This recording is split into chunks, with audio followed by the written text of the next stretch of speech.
serve only one term if elected president in 2027.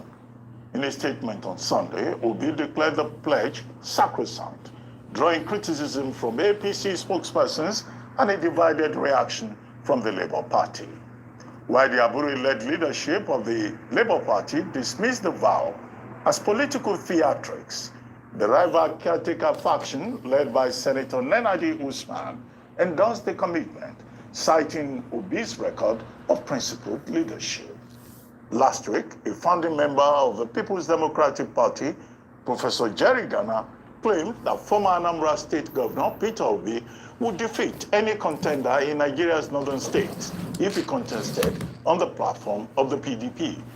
Joining us on this show to discuss the current push by the PDP to bring back Peter Obi to the fold, and Obi's first-time only proposal, is Chief Dan Ulasi, a chieftain of the People's Democratic Party. Good morning, sir, and good to have you on the morning show again.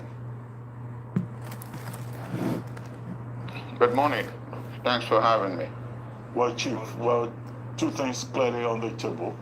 One, Mr. Peter Obi returning to the PDP, and then two, Mr. Peter Obi promising that he would do only one term only, which many Nigerians have received with skepticism on the grounds that, well, these promises are easy. When you get to that office, the reality is different. The calculations are different. That's one. The second other issue that I would like you to react to is Minister Nyesom Wike giving the PDP conditions about whether Chief Dan Obi is still the national vice chairman, South or not, and whether another event that was held bringing up another person in the also in the South can hold or not, and that if nobody listens to him, the convention scheduled for November will not hold.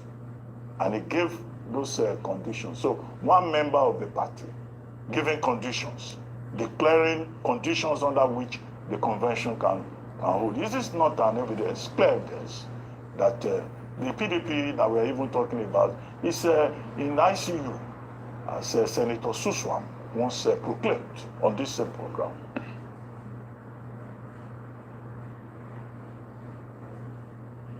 I will say good morning again for having me.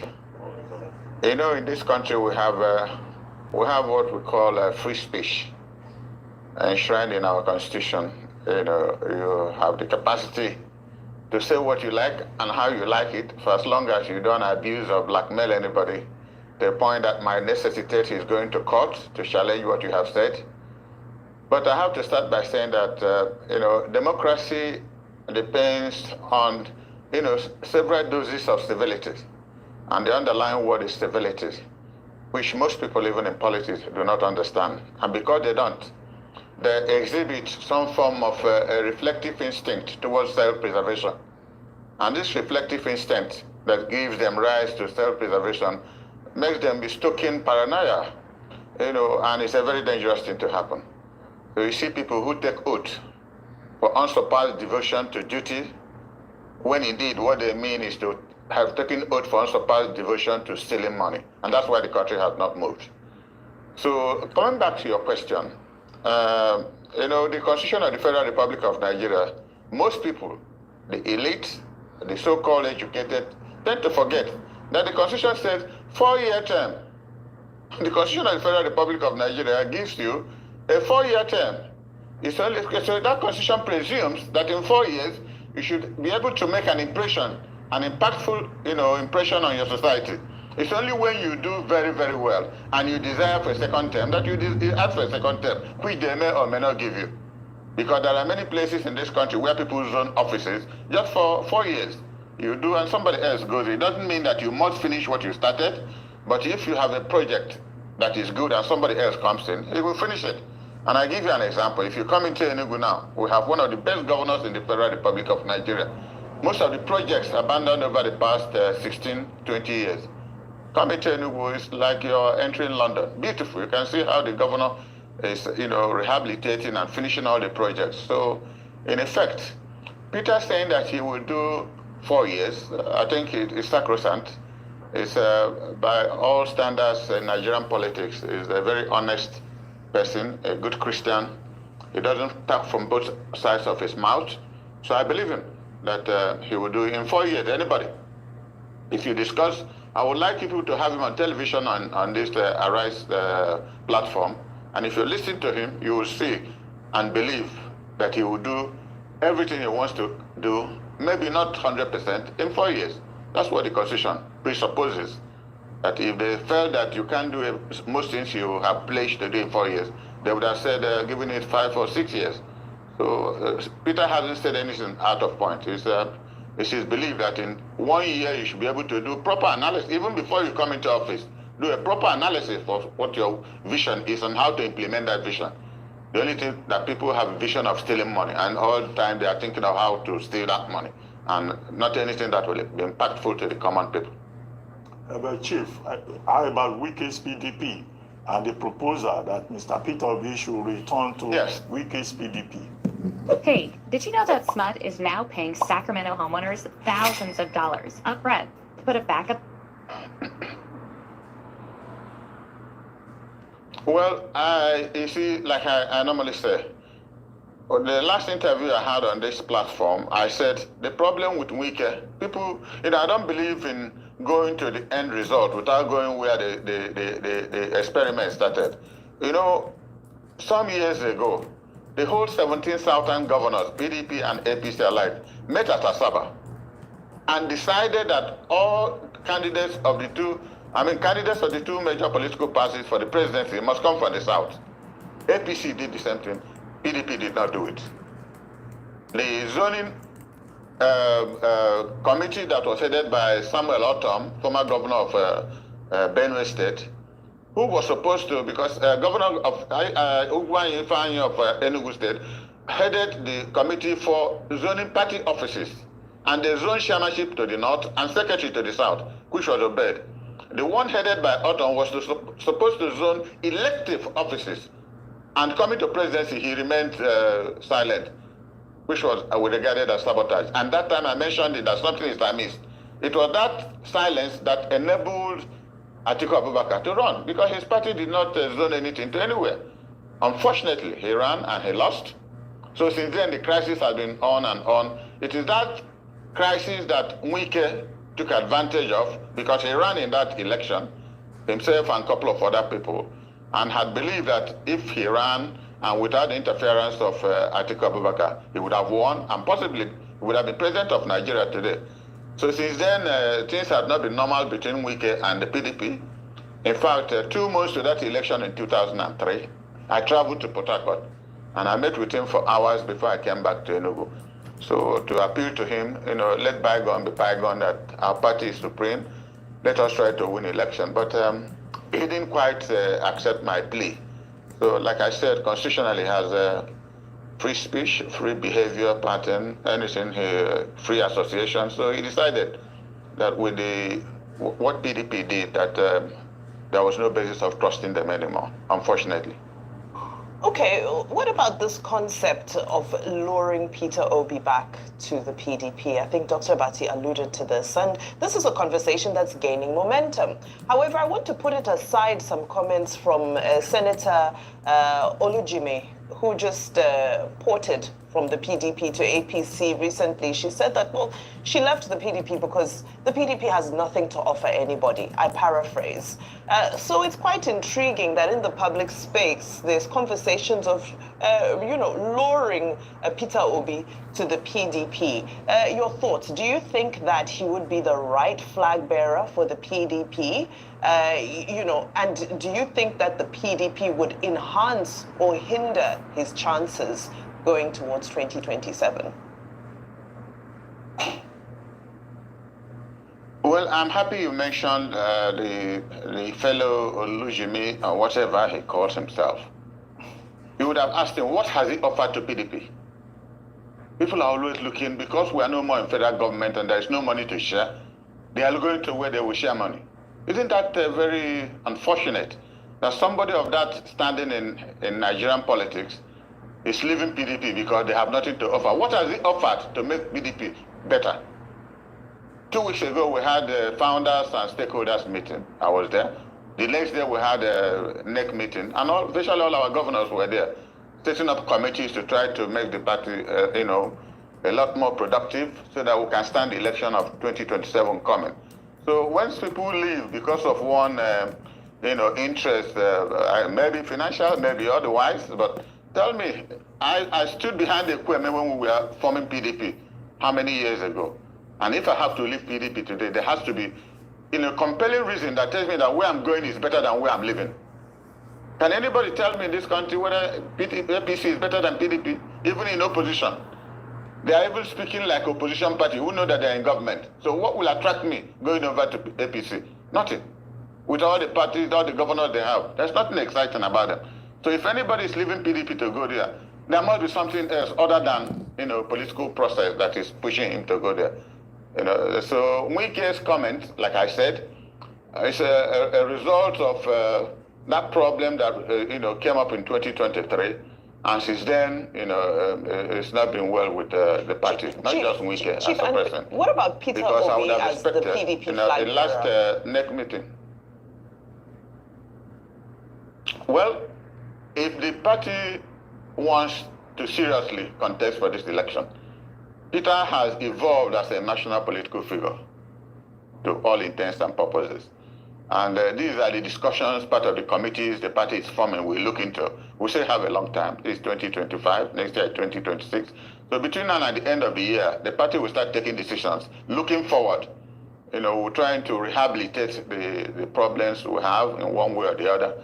So the next major process will be our convention coming up in November, which I'm a member of the committee to stage the convention.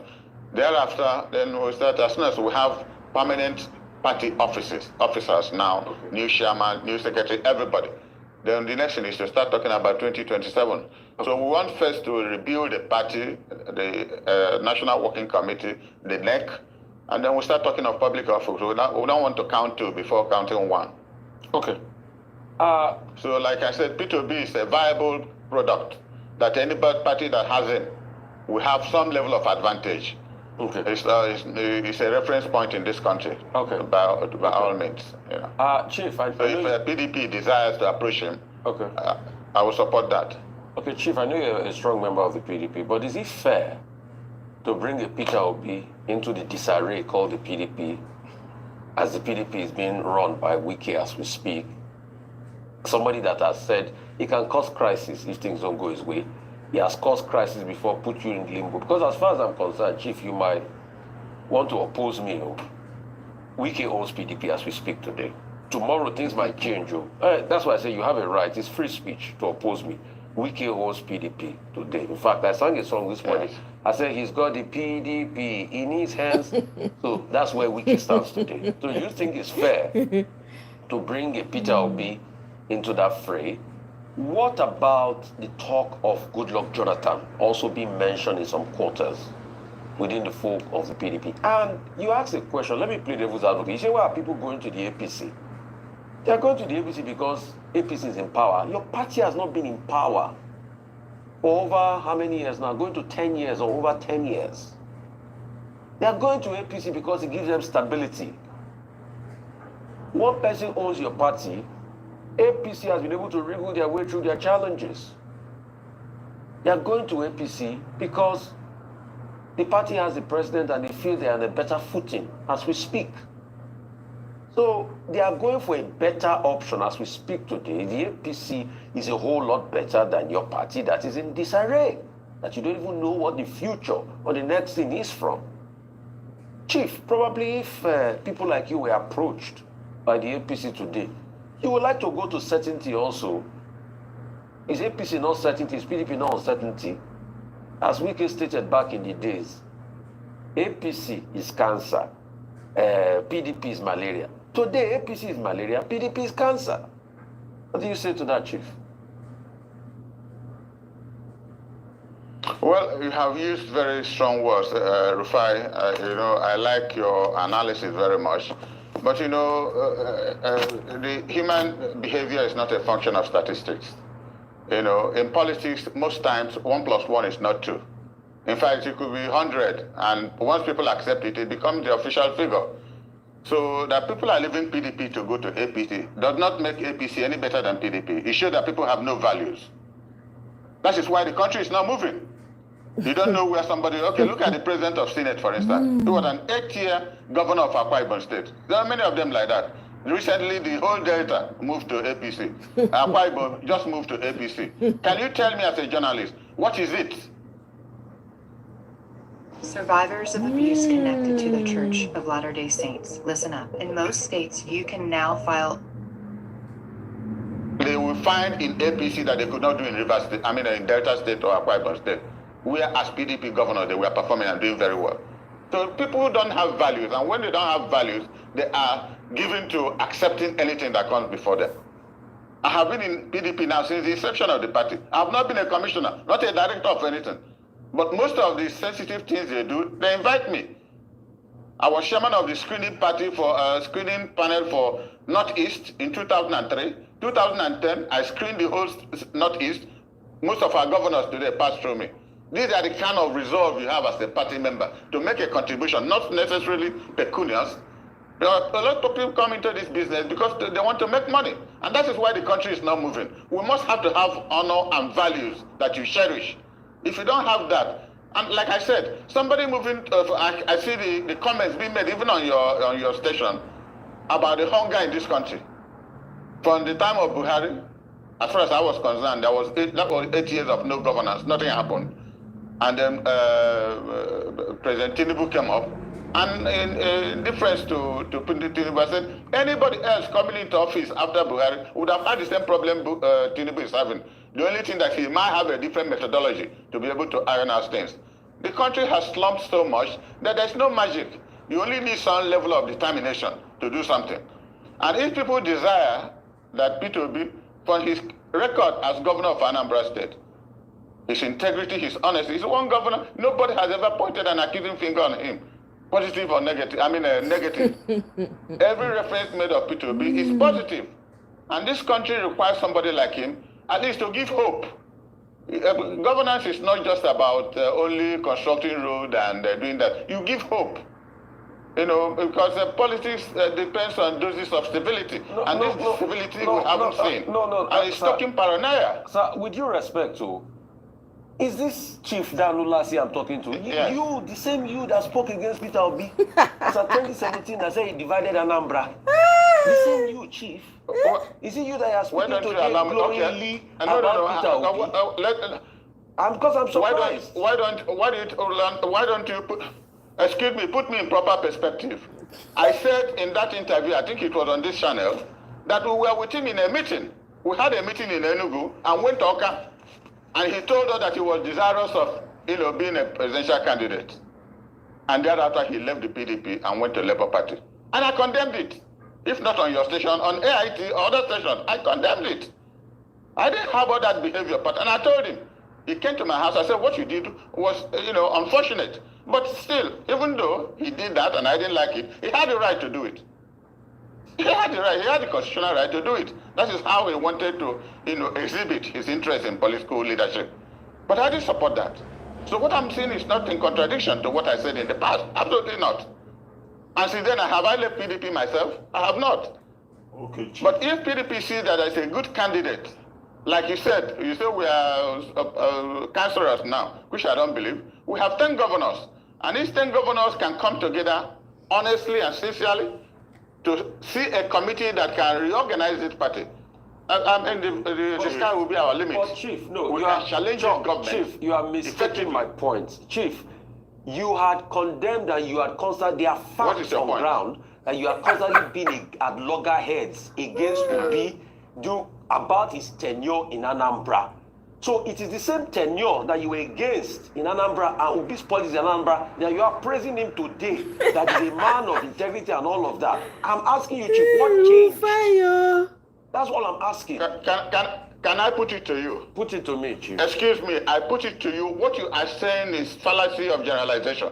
I have never condemned Peter Obi's Okay. governorship in Anambra State. Okay, Chief. If you present that fact, I will resign today from political process. No, excuse me, Dr. Ruben. No. You So- cannot put into my mouth what I Yee. have said. I've never Yeah. condemned P2B. Anyway, Chief, Yes, look, please. as a human being, as a citizen, you have the right to change your mind, whatever the circumstance may be. After all, you started by saying there's freedom I of do. speech. So you can like somebody today, you may not like the person tomorrow. It's within your prerogative. That's not for me a big issue. What is big issue is this. Professor Jerry Gana says Mr. Peter Obi will be happily received back into the fold of the PDP. Now, you know Nyesom Wike very well. It's Minister Nyesom Wike who gives conditions in the PDP. Will he be willing to receive Mr. Peter Obi back into the fold? Because it is what he decides that matters. And you are talking about November convention. When Wike has said there are conditions on the basis of which that convention can hold, why are you so sure? You get hurt in a car accident and they give you a check that wouldn't cover my shoe shine? That's disrespect. With Case Connect, you don't just settle. Well, Dr. Abassi, you have known me since you work with Jonathan. You know I'm not somebody who talks from both sides of my mouth. What I have in my mind, I say it and I defend it. my God. I've never played a second fiddle. I gave you a background why I find it difficult to condemn Wike because of the antecedents of what happened in 2023. I had said this, and I don't see why it should be confusing to anybody. He felt that he was short-changed, and therefore he had to react the way. Maybe I would not have reacted the same way up to now. And the party lost out. Part of the committee we set up in Abuja in PDP now is to see how most of our governors were there. Wike is not a magician. Politics is not magic. The party took a decision on a number of items without Wike's input. He wasn't in the meeting. And 7 of our 10 governors were there, effectively discussing how this party can move forward. So the concept that because Wike is helping the party, in this country, people only come to party when there is election, unfortunately. But people who regularly foot the bills, especially we have only 10 states now. We are paying staff salaries in all the states. Somebody has to do that. Somebody has to assist. And people are not interested until the election comes. They all run and pay 50 million, 30 million to want to be president or governor of this. That is not party management. That is why the country is not moving forward. There must be loyal members of the party seen in situ to be working for the survival of that party. Not just about election. Ultimately, if election comes and the party is organized, they will win. But if the party is not organized, there's no magic about their winning. So what I'm saying is that's why I laid the foundation of what happened in 2023, when Wike behaved the way he did. I'm not justifying it, but he has the right to do what he did. Because if Atiku did not run, and Wike or somebody else appeared in the South, like Tinubu appeared in the South, we would have had either Wike or Ugwuanyi or some presidency from the South. But unfortunately, Tinubu had a chance and became president and is running for a second term. So I don't see where what I have said is any contradictory. Absolutely not. Okay, thank you very much, Chief Dan Ulasi, for joining us on the morning show. Let's listen to some music.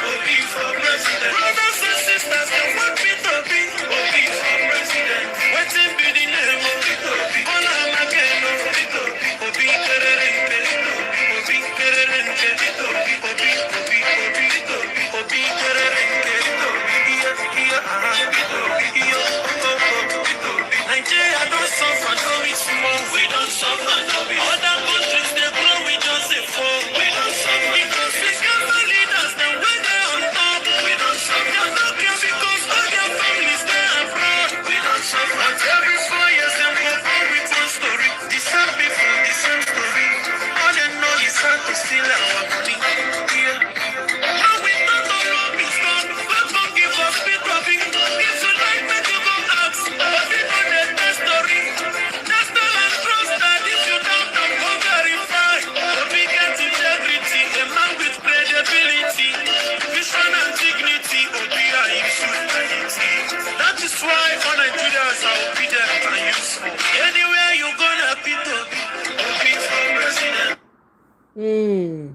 Anyways, guys, welcome everybody. Welcome. Greetings to you. Happy Tuesday. I hope everybody is doing great.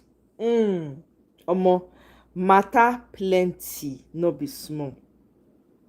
I no even know where I want start from, but we go start am anyhow. Una know say the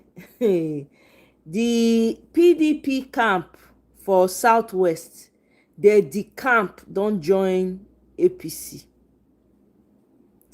They don bring down all their PDP whatever and they have joined what? APC. So the Southwest is fully APCide. They're batified.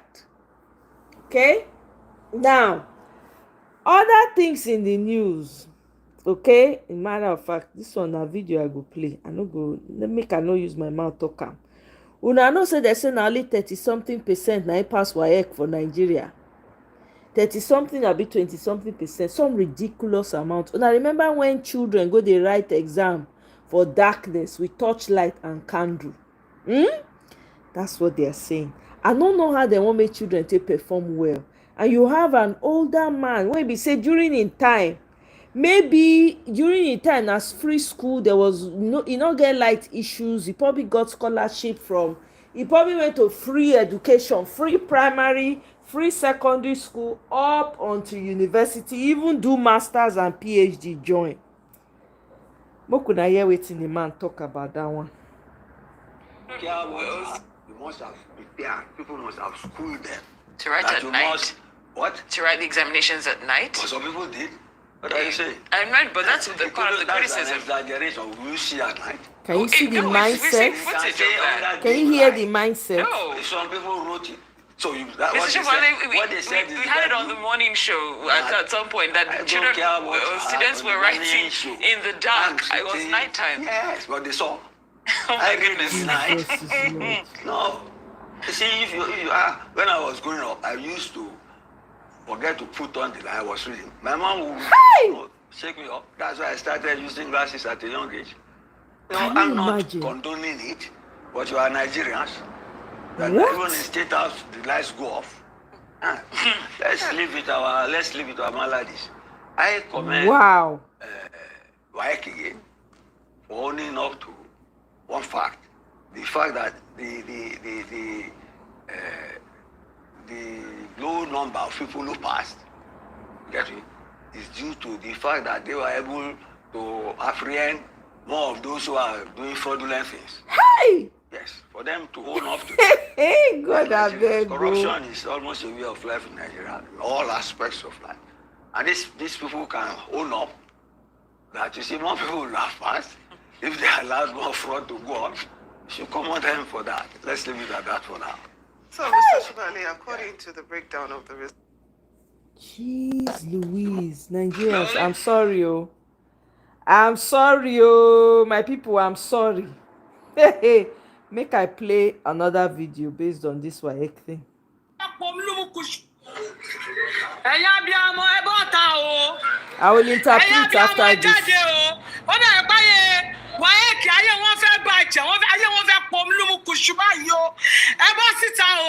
Gbogbo subject àwọn ọmọ yẹn, àwọn ọmọ tó pass òpó, most àwọn ọmọ wọn fail ní maths and English. Ṣó yẹ kó rí bẹ́ẹ̀ ṣá? Ṣó yẹ kó rí bẹ́ẹ̀? Nígbà táwọn ọmọ ń parí tó bẹ̀rẹ̀ maths, tó bẹ̀rẹ̀ English, nírọ̀lẹ́ tó ń parí ẹ̀ láago 11 alẹ́ táwọn ọmọ wọlé ní aago 11 alẹ́. Ṣó yẹ kó rí bẹ́ẹ̀? Gbogbo WAEC ọdún yìí kò bọ́ sí rárá. Ẹ̀yin bí ọmọ ẹjẹ́ bọ́ta, kẹ́ share kẹ́ like, kẹ́ jẹ́ ká jọ pariwo fún wọn kó tètè ya mọ̀ nǹkan tí wọ́n máa ṣe. Ẹ jẹ́ ká jọ bọ́ta báyìí kó tètè ya mọ̀ nǹkan tó máa ṣe. Ṣó yẹ kó rí bẹ́ẹ̀? Mo ló ti ṣẹ̀zámù lóru. Mo ló ti ṣẹ̀zámù lálẹ́. Gbogbo WAEC táwọn ọmọ yẹn ṣe kò séyìí tó dá ń bẹ̀. Kò dá rárá. Lórí maths ò dá, English ò dá. Ẹ̀wọ̀n tó bá dákẹ́ tọrọ wọ́n bá dákẹ́ o. Ẹ jẹ́ kí gbogbo àbí ọmọ ẹjẹ́ kan ètè káyà bọ́ta. Má ní pé kò kọ́ ẹ o. Tí ó bá kọ́ ẹ lọ́dún yìí, á kọ́ ẹ lọ́dún tó ń bọ̀. Ẹ jẹ́ kí gbogbo akájọ bọ́ta. Kẹ́jẹ́ kájọ pariwo lé wọn lórí. Ẹ ṣí ẹ̀ kó go viral kó lọ káàkiri. À ń jèrè àwọn ọmọ wa o. Nǹkan yìí ọmọ èmi kú. Ọmọ èmi lọ gbé ògùn jẹ. Kí ló dé? Kí ló ṣẹlẹ̀? Ṣé a gbọ́dọ̀ fọwọ́ wa túró yìí kó tún máa kọ́ wa kò yín o. Nǹkan tí jáàmù WAEC ṣe, tí jáàmù ṣe tí WAEC ṣe lọ́dún yìí, kò ń ṣe nǹkan gidi rárá. Kò bọ́ sí. Kò bọ́ sí gbogbo ìtàṣíjọ́pọ̀ ẹ lọ máa wọ WAEC ọmọ yín o. Ẹ lọ wò ó. Maths and English wọn báyìí. Wọ́n fọ̀jẹ́ ńgbà táwọn ṣe Maths and English. Tó jẹ́ pàgọ́ mọ́kànlá ni wọ́n parí Maths and English. Ṣé ó yẹ kó rí bẹ́ẹ̀? Kí ló fẹ́ kọ́? Kí ló fẹ́ kọ́ tí kò sí ná? Kí ló fẹ́ kọ́? Ẹ tètè bọ́ta o. Anyway, interpretation. All the children that wrote the WAEC failed English and math woefully. An exam that was written in the wee hours of the night, wee hours of the day. How do you want those children to pass the exams? If you keep quiet because your child is not involved, be sure Nigeria will happen to you too and nobody will speak. Oh my goodness. Anyway, moving along. No, hold on. This is not it. Okay, which if you now put Obi as the candidate, there is no Northerner alive that will vote for another Southerner for another 8 years. That's what because I want to talk about. That's why all this promise, hold on, all the promise of I will do one term is what they call foul. No human being dead or alive. Even if you carry juju and swear to Nigerians that nobody will believe you. Because you're not speaking because he has said. I'm telling you. Because he has said. Okay, it's not what he says. You can't measure him with your own standard. It's not about what he says. It's about what people believe. Do you see there are two different things? So let him preach it 1,000 times. They will just be laughing at him behind. Because no man alive today, even his own people, even his wife, we knows that he will not run one term. His wife. He can't speak for me. I'm telling you. We'll leave it there. We'll leave it there. So that is it. So either way they go, it's doomed for them. There is no way forward on that coalition. And then you now have the OB picture of a vice presidential candidate 2019, presidential candidate 2023, vice presidential candidate 2027. It gives a picture of a desperate, unserious individual. All right, we'll see what that is the picture it gives. If it goes up and down and up and down like that, it gives a serious picture of yourself. It's not going to happen. We'll see what. I apologize to the supporters. I love my president the way they love him. We see what. Whether they abuse me or not, I don't want them. Peter Obi is rattling these people, every corner. Everybody's rattled by the fact that Peter Obi, they're trying to project their insecurities on him. If he does this way, it's not going to work. He's not going to do. They are afraid because the handwriting is on the wall. Let me make this announcement to all these APC people. You people should steal as much money that you can steal now. Because 2027, it's game over. Okay, so if you have one minister, one senator that is giving you money, stolen money, Kuku be collecting. We will come back for that money, but collect it. Because 2027 is going to be a whole different ball game. Mark and down. Nobody is smiling anymore. Okay? Nobody they smile anymore. Common minimum wage. My people, make una shine on our eye well. Nigeria don't tire for all these lies and suffer where APC and their gang don't deserve us. Them go tell us say Tinubu they do well. But what we they see? Hunger, debt, no lights, bad road, and our schools and hospitals don't turn to graveyard. And social mismanagement and looting of public funds for grand. Them they borrow anyhow, trillions of naira. What did them they use them do? And for big man lifestyle and private jets, while ordinary Nigerians they beg for food. Common minimum wage. Them they debate like saying a war. And as if the stuff are not rich enough. APC they pay urchins where they live for social media. From X, formerly Twitter, to Facebook, even TikTok. Them they shout, Jagaban they perform. But it's not fake praise. Them they do it because they don't collect money. But Nigerians don't wise. We they feel the hits, we sabi the truth. Now, some influencers go come pretend say they want better Nigeria. But not lie. They be politician jobbers. Where they use activism do business. Once you drop dollar, them go change mouth. Now stomach infrastructure them they chase. Them no send you. My people, reject dollarized candidates where they see election as investment. Reject monetized politics where them they take buy vote and conscience. Nigeria no go better until we say no to political fraud and hungry influencers where they chop for both sides. Enough is enough. We no go grey again. Make we stand gidigba. defend our future, and take our country back from the hands of wicked and selfish leaders. Now we get Nigeria. After they failed all the promises they made, oh, then they praise themselves. Hey, everybody dey run kitty kitty kitty kitty. Hey. Make una lis ten to this guy. He say the way he broke down, he says what the government must do in order to stop kidnapping. Make una lis ten. Man in Nigeria, this video I'm making is for the most important man in Nigerian government. Please, everybody should watch this. If you can share because I'm about to end kidnapping in Nigeria now. All right? This video is for the most important person in Nigeria, Kadaso. That's the CBN governor. Do you know why I said that Kadaso is the most important man in Nigeria now? It's because this man is the only person holding Nigeria up. He's the only person, in my opinion, is working. You won't understand why I said this, but that is for another video. Now, please, Kadaso, I want you to help me. You don't know me. Help me and end kidnapping in Nigeria. Please, you will listen to this video. You will listen to the 3 key points I will raise now. And if you implement those 3 key points, ignore whatever they are going to say, because me and you know that the people behind this thing, they know themselves. All right? So let us end kidnapping in Nigeria with these 3 points. Kadaso, please write a letter, a memo, and send it to all banks, suspending all POS terminals. Suspend their license from that place. Also suspend it from the banks. If they are getting any aid from these banks, maybe a terminal, maybe a POS company is getting license from a bank, terminate everything. Trust me, this first step is very crucial. Nigerian Naira is everywhere. It is everywhere. Please suspend all POS licenses.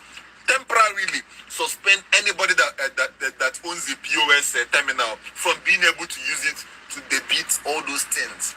That's number 1. Number 2, this one go pain people, but it will save lives. And your legacy will forever be cemented as number 1 person that stopped kidnapping in Nigeria. It is very easy to implement. Please, in Nigeria, we have banking apps. In Nigeria, we have, what is it called? We have banking apps. In this in Nigeria, we have ATM card. For ATM cards, limit it to 100,000 naira a day withdrawal. It cannot withdraw more than 100,000 naira a day. That is the limit for ATM cards.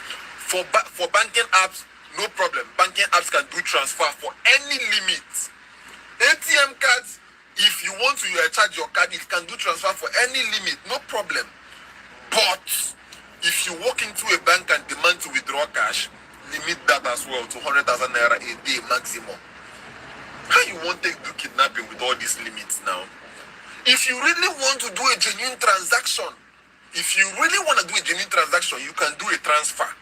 If you really want to do a genuine transaction, you can do a POS transaction, but at terminals that are issued to businesses.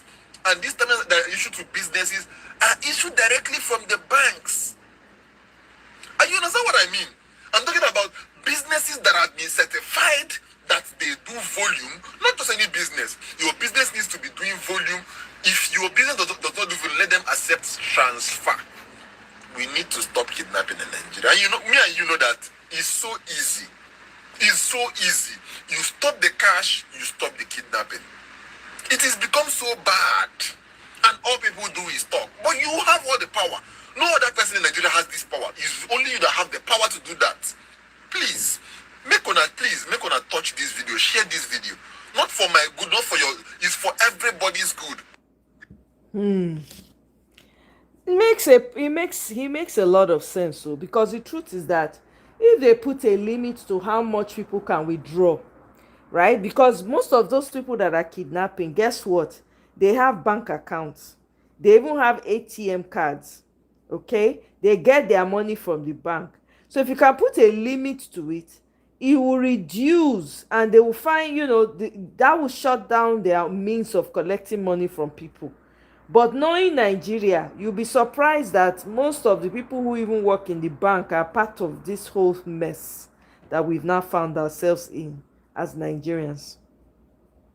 You know, they will definitely, we will find out that most of them, they are, maybe even some of the bank managers are even part of it because they get a cut. eh I don't know, me I no get hope say wetin dem dey call am T-Pain government go do anything, because na government of thieves, bandits, terrorists, kidnappers, name it, everything you can think of. Na their person na im dey in charge now, so anything wey they like na im dem dey do. So it's very hard for you to come out and tell people and try to stop them, you know, when their oga is the one that is there, you know. So I mean, I don't know. Let me play this video for you guys. Tinubu is determined to make this election look as if it is settled. It is not. They are giving the impression through defections and so on as if, you know, this is it is not. We know. Okay? It is not. And as I've said before, and I'll say it again, I have looked at the numbers, I've looked at the trends of elections. President Tinubu has no pathway to win. He cannot win. In fact, you'd be lucky if he's third. Okay? On that note, I want to. President Tinubu has no pathway to win. He cannot win. You people should go and tell them. Me, I'm giving them free advice. They should chop all they can chop now. They should put in the back as well. Okay? But we're going to collect that money back. They should take it for now. They come. Now, Gen Z is on Twitter. Greetings, hailings to all the Gen Zs on Twitter. They have been pushing and spreading the gospel of Peter Obi all over TikTok. Okay? I'm going to play some of the videos for you guys to listen to. Hi guys, I'm Rebecca and I'm going to be voting Peter Obi as president 2027 because he has proven to be more than capable to handle the affairs of this country, and I believe that he's the best candidate that can make Nigeria a better place. Hi, I'm Jen Alpha for Peter Obi, and I'm voting Peter Obi for 2027 because I want a bright future for my son. He's a competent man, he's incredible, I know he's going to change the country. I know that when I'm done with school, I'm going to have a good job, a good and secure job. I know he's the best among all ballots, and I know he's going to change the life of Nigerians. Bye. I'm Jen Alpha. Hi guys, good afternoon. So, I'm a first-time voter for Peter Obi, and I would love to vote for Peter Obi in 2027 because he is going to make Nigeria. I believe he's going to make Nigeria a better place, and I believe he's going to do more for us than anybody has ever done, and I have self-confidence in him. Thank you. Bye. So I'll be voting for Peter Obi in the 2027 election. As a leader who listens to the youth and empowers them, I think Peter Obi is the right person to take Nigeria forward. He's committed to fighting corruption and also promoting transparency. Let's join hands to give Nigeria a better name and also to make it a better place by voting for Peter Obi. Thanks. Now don't hear am. That's the new Gen Z. That's what they're doing on TikTok now, and it's spreading like wildfire. So if you're Gen Z, in case you're Gen Z or Gen Alpha, and you're listening to this, please, this is the opportunity for you to jump on it and go make sure you register to vote, because all of us, we need to be ready. We need to be what? Ready. Hey, some people are saying that Peter Obi's promise that he wants to do 4-year term, that it's a threat. People are feeling threatened. Kai, this is how decadent the morality in Nigeria has become. There are people who are not crazy about this power. There are people who already have a vision for what they want to do, and they know how long it's going to take them to deliver it. Not everybody is greedy and desperate for power. It doesn't even make any sense. The way it is structured in Nigeria, where people, whether they perform or not, they just give them the 4-year term. It's not supposed to be like that. In your 4 years, if you not perform, people get the right to vote you out. No hard feelings. This is why this 5-year term that they are proposing, for me, I'm for it too. Because this one that people, they will just sit down 4 years, they won't do anything.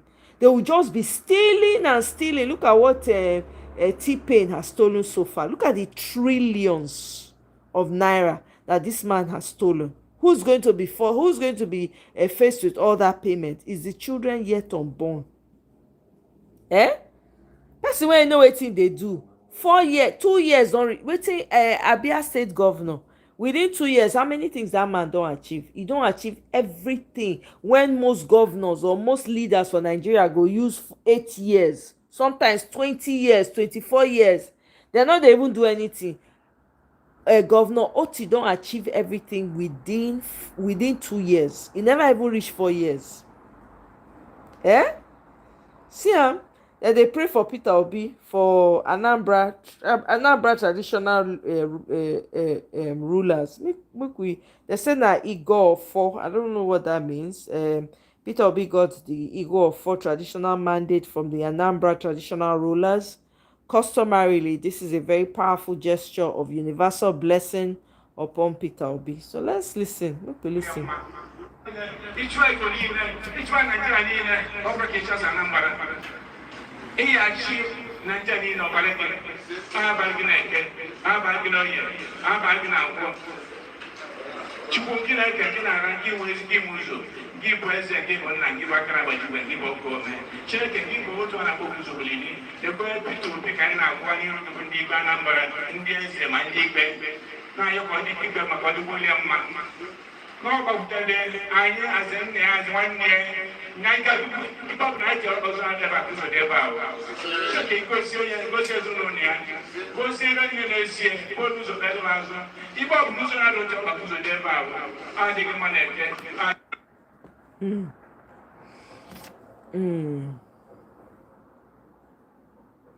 Okay. Una remember the Controller General of Customs? The guy when supposed step down for the lady when supposed take over. Somebody had something to say about it. I'm going to play the video so you guys can listen to this person's take on this issue. Custom. This man here now, this officer up here now, this is the Controller General of Custom, Basha Adeniyi Adewale. This woman down here now is the Deputy Controller General of Custom, B.U. Nwafo. Information reaching us now is that this Basha Adewale Adeniyi has stayed and served, and the retirement is due as the Controller General of Custom, which means that this woman here supposed to be the next Controller General of Custom if they follow their ethics. But information done allegedly now is that President Tinubu don't extend, he don't give Basha Adeniyi Adewale 1 year extension, which means that this B.U. Nwafo that's supposed to be the next Controller will never take the office of the Controller because her own service retirement go due by 2026. So I don't know whether this what they have. So I don't know whether it is right or wrong.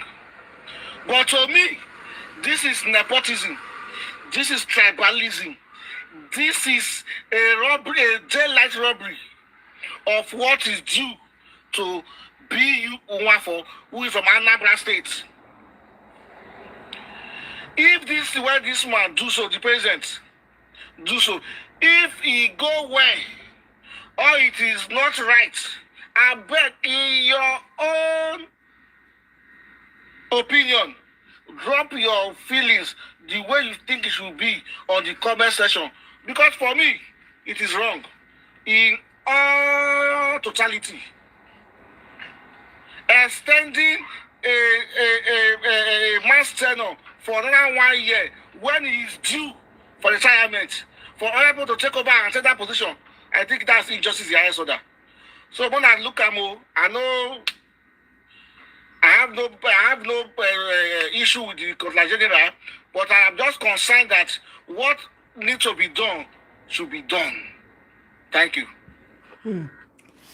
So anyway, una don hear am. Basically, this guy, he doesn't want to retire the Controller General Bashir Adewale Adeniyi. The entire Tinubu's administration is all Southwest people. Basically, he came to do Yoruba conservation, at the detriment of the lives of the people of the rest of the people in Nigeria. That's what he came to do in Nigeria. That's why he came into government. You know, that's why. There's more. Mona wait.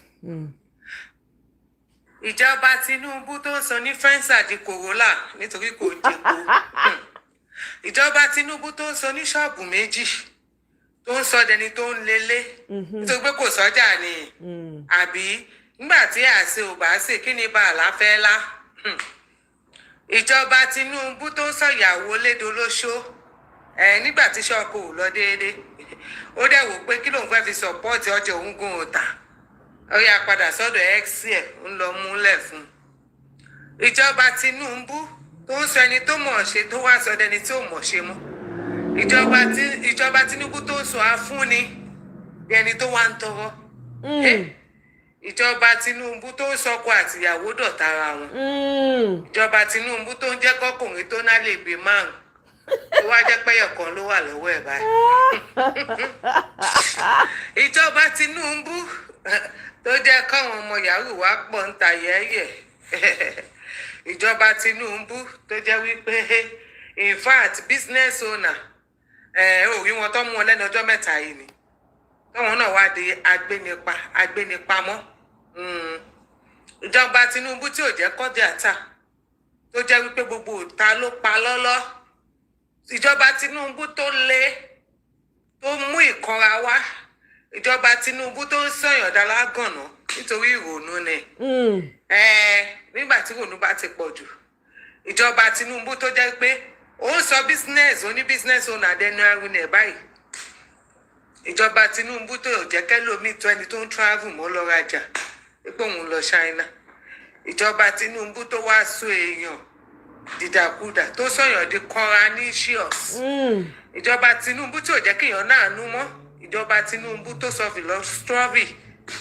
tó sọ dẹni tó wá ń bẹ̀bẹ̀ ìjọba burúkú.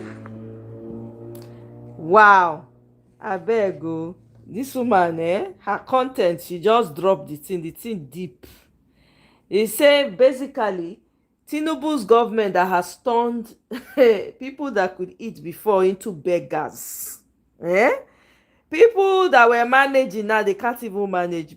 She said men that used to have multiple girlfriends outside their marriages they have reduced it to one girlfriend.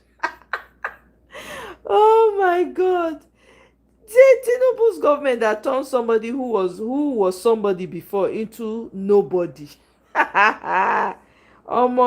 She said a lot, but there's no time to be interpreting back to back, but you get the gist of it. You get the gist of it.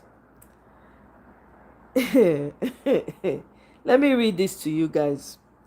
Personally, President Tinubu of T-Pain called me before he was sworn in.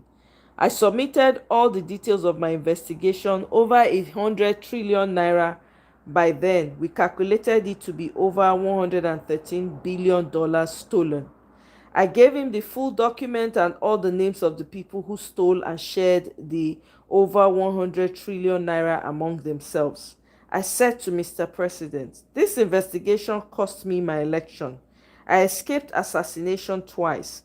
The reason I left the country to hide when I should be campaigning for my re-election in 2023.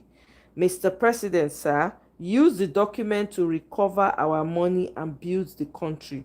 With this, you don't need to borrow money from anywhere in the next 8 years. But Mr. President threw all the documents into the dustbin, and now he is applying and applying for loans everywhere, when indeed he knew those who stole over 100 trillion naira in Buhari's regime. The same men are the pillars of his government. Corruption enhanced. This is Honorable Muhammad Kazauri. Okay? The SAPO not popular for North. Videos are coming out every day. Make I play some of the videos for now. And the North is saying it is rig and pie. That's what they're hashtagging as well.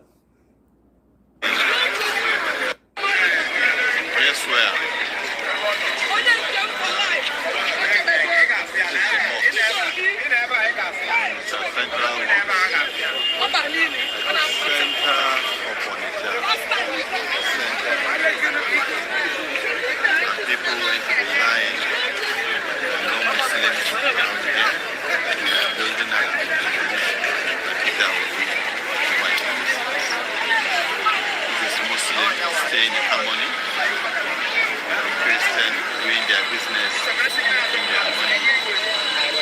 Let's go into the mosque so that you can see. I think as soon as I was Amu, and also.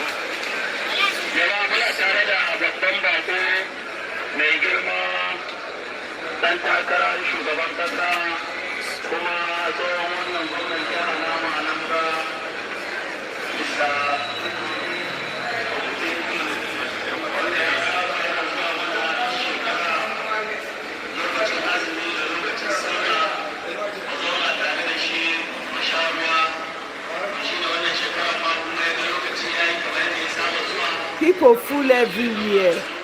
Hi! Even in the mosque, they are preaching Peter Obi. These people never know it till they come. They come for them.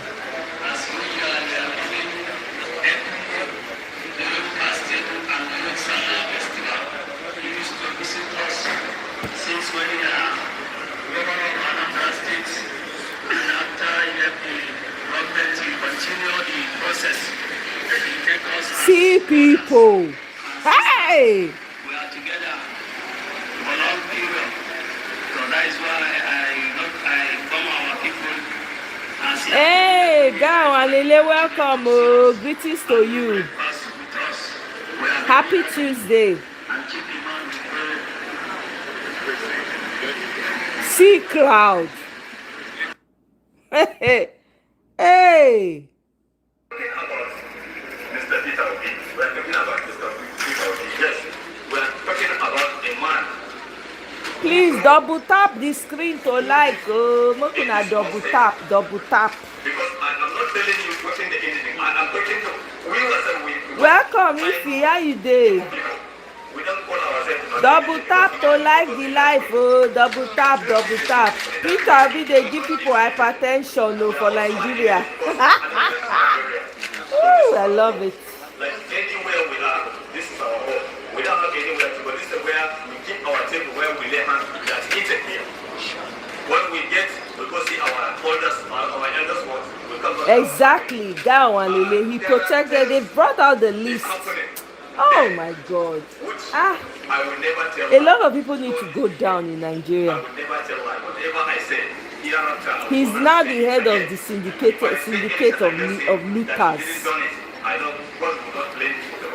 I'm telling you, if you every corner you turn, Peter Obi. People are doing spaces. Peter, hey God, I beg you. See influence now. Influence when a man is consistent.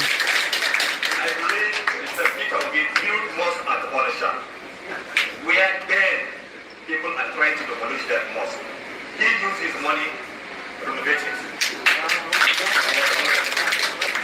Then they are accusing him of making the Northerners ID card. That when we get ID card before we leave in another. Somebody is testifying to him.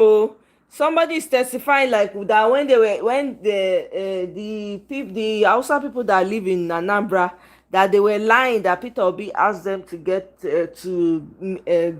ID cards to identify them. So this guy is explaining that they lied on Peter Obi. So he's explaining what happened. If you are talking about that one, you go and ask about Imo or Abia then.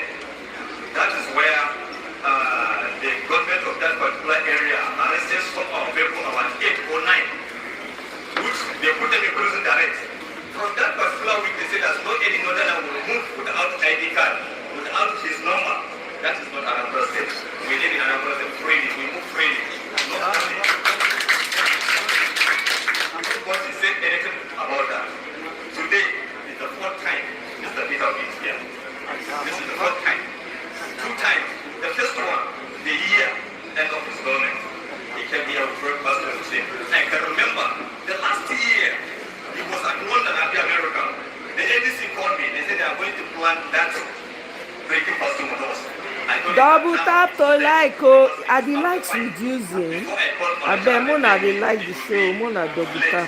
And today is the last day we're expecting our revenue to finish. So if the revenue finish today, then we expect Salah visit. If we will do it tomorrow, then I will let you people plan because it's not hard for us to meet. Luckily to us, the person, unfortunate to him, he never participates. I know he wasn't happy then, but we were happy that we finished our puzzle. I have to tell you that Mr. Baker will be almost correct. This is the man. Only God knows where he's going, but we are pushing to go where we want it to go. Exactly. Progress for us. Yes. Yes, so. Yeah, more testimonies.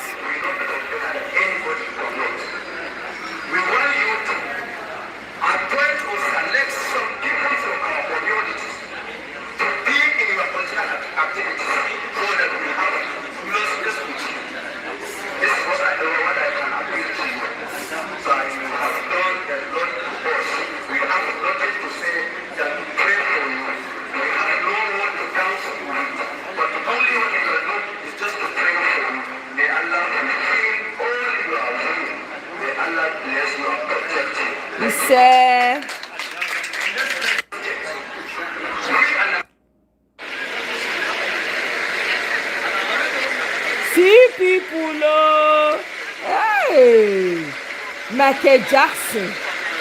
See people.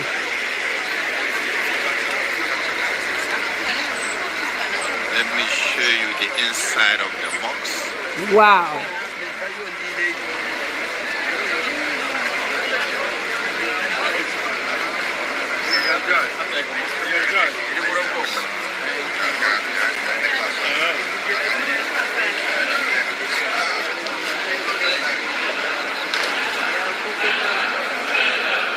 No, sorry. No, now let's sound in go dey hear. Sorry, if you, the videos are on Twitter. The videos are all on Twitter. Everybody's testifying. Gawalele, you're right. His mouth is on everybody's mouth. Everywhere you go. Twitter is agog. Peter Obi, you go to any spaces. Peter Obi, you enter anywhere. Peter Obi, even the enemies. When Festus Keyamo go give interview, if you never talk to reach 2 seconds, Peter Obi, this one they talk, Ulasi talk, Peter Obi, Peter Obi's 4-year promise is sacrosanct. Everybody they speak English now. Every corner you go, Peter Obi, hey, under the table, Peter Obi, hey, influence. Talk about influence. I hope that the Nigerian people, politicians that are upcoming, they are learning from this man. Consistency. They went to dig up videos of Peter Obi where he was talking about what he did for the Human Development Index for Anambra and all of that. Some people were arguing, come and see evidence. Consistency. The man no one day change mouths. He remained consistent in everything that he was preaching. Talk about integrity. See now people now they fight for Peter Obi now. People now they fight for Peter Obi. Not be even politicians, nothing. I was on a live with some northerners. It was more like a northern space, and they were talking about Peter Obi. They were just emulating everything about him. There was one that said he was APC before. He's now joined the coalition because of Peter Obi. But man, that's the testimonies they are getting on ground and the mobilization that's going on around. I mean, come and hear. I say, hey, like they talk say this man not popular. Shebi we see the results. I posted it on my community page of the fact that Peter Obi won the election. Did we not know it? We already knew it, right? We already knew that it was Peter Obi that won the election. Do you see how the distance? Una see how many? Make I go over that list. Mona no verse. That list is very important. Meanwhile, the list of the names of looters is circulating on social media. I don't want to bother myself with that right now, but I just saved it for reference. See, in all of the 36 states plus FCT, Peter Obi won 19 states. Hey, God, I beg. APC, that is squeezing the life out of people, only won 8 states. Then PDP won 7. NNPP only won 2 states. Peter Obi won 19 states. This, by the way, was brought out by El Rufai. It was a whistleblower. According to El Rufai, there was a whistleblower that provided this. The true picture of what transpired on Saturday. I can't look. Abia State 79%. Akwa Ibom 58%. Anambra 85%.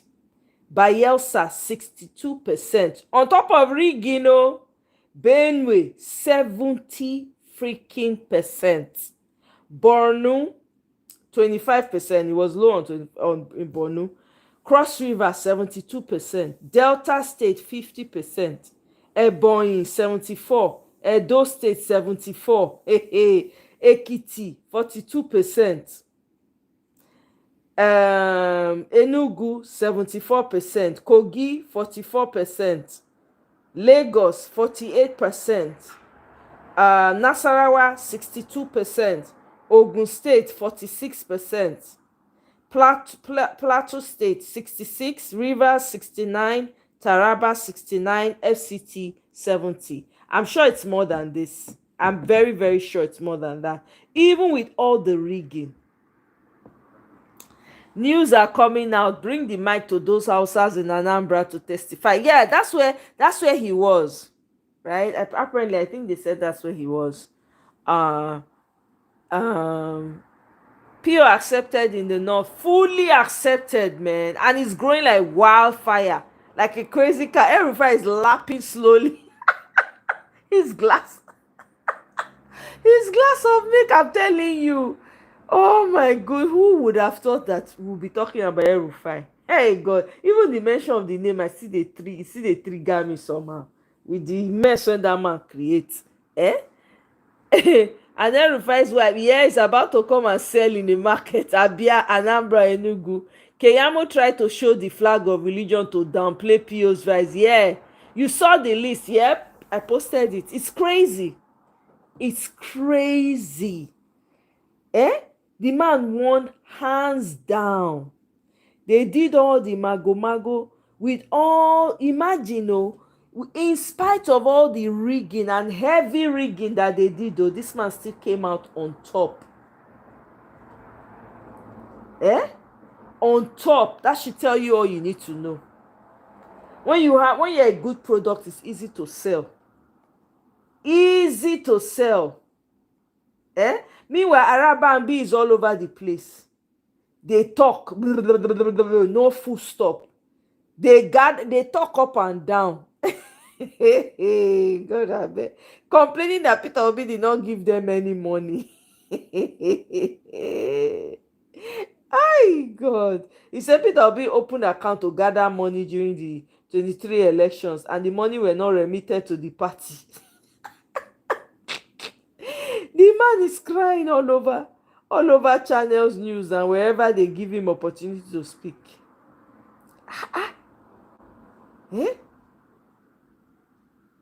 It's crazy.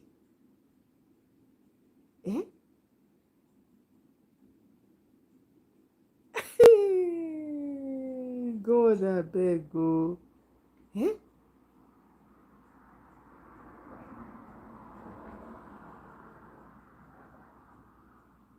Even some of the northern influencers that are pushing against Peter Obi, their fellow northern influencers are pushing back on them and say, what are you talking about? You don't know what you're talking about. Hey, it's been interesting to observe what has transpired these past few days. I'm telling you. It has been quite interesting. I'm like, wow.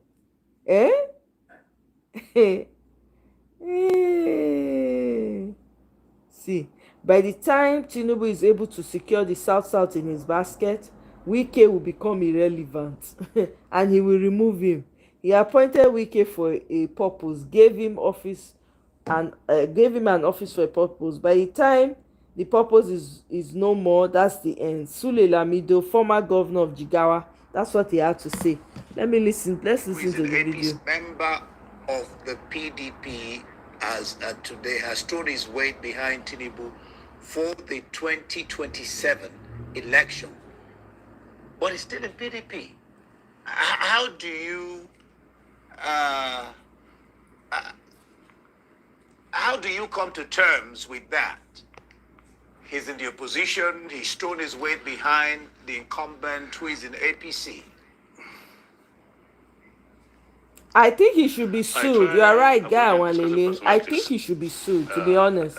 Because the wild allegations is just crazy. You are narrowing the issue, and you are getting the whole issue diminished. I've been saying, Tinubu will look for somebody who... It's just audio now, priceless if and they are very, very no willing mercenaries who are willing to be rewarded and hired.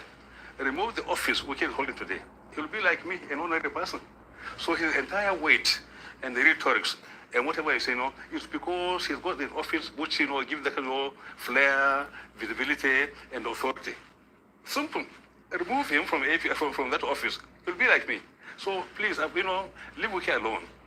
Look, I don't know, but I think Wiki did a number because... Hey, Natu, hola, welcome. How are you doing? Tinubu became something in the South. And today, by Tinubu, personal, maybe personal manipulation and personal coercion, he'll be able to win over Akwa Ibom. He'll be able to win over Edo. He'll be able to win over Delta. And of course, we get there for a river. So you see, this area in the South was purely scraped by people's personal effort, not through Wiki. Earlier on, Wiki might have been around, but then by the time Tinubu is able to secure the South, his own basket, Wiki will become irrelevant, and he'll remove him. I'm telling you that he will remove him because he held him for a purpose. It is coming, no. It's going to be an epic one. Maybe T-Pain will now resume playing those their high life bands. Wike will now be carrying high life. T-Pain will now be the one playing band and be singing Yendeba, Yendeba, Yendeba, Yendeba. Oh my God, I'm here. I'll be here to hear all the gists. Do you guys see the flooding in Lagos? It's crazy. It is wild. Do you see that flooding in Lagos? The whole of Lekki is flooded. If you go to Ikorodunko, pictures that are coming out is crazy. The flood not be here. I'm telling you. Hey.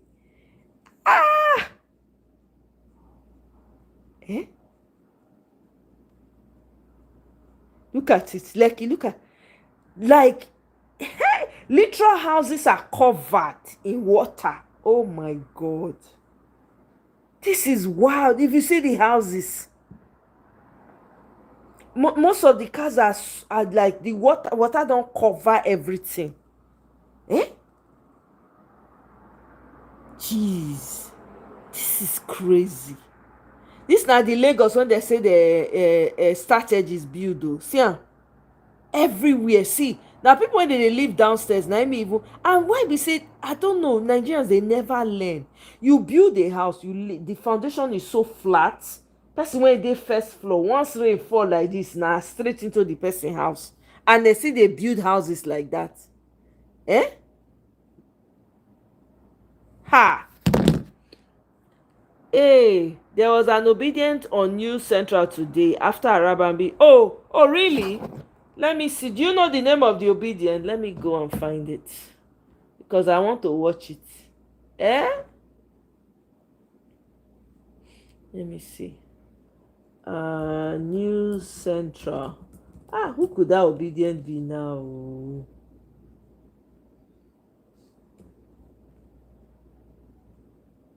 Was it News Central or... Okay, let me see. News Central. Let me see. Hopefully they don't cut the videos but in the up. Meantime, Let me see.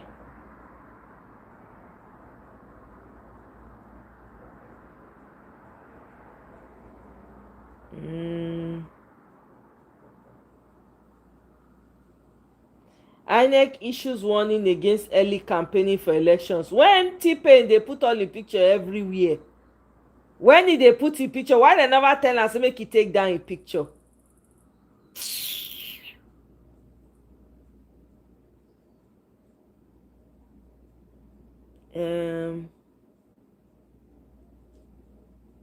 I'm trying. Who could that be?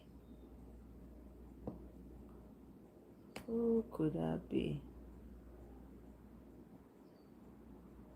This is a day ago.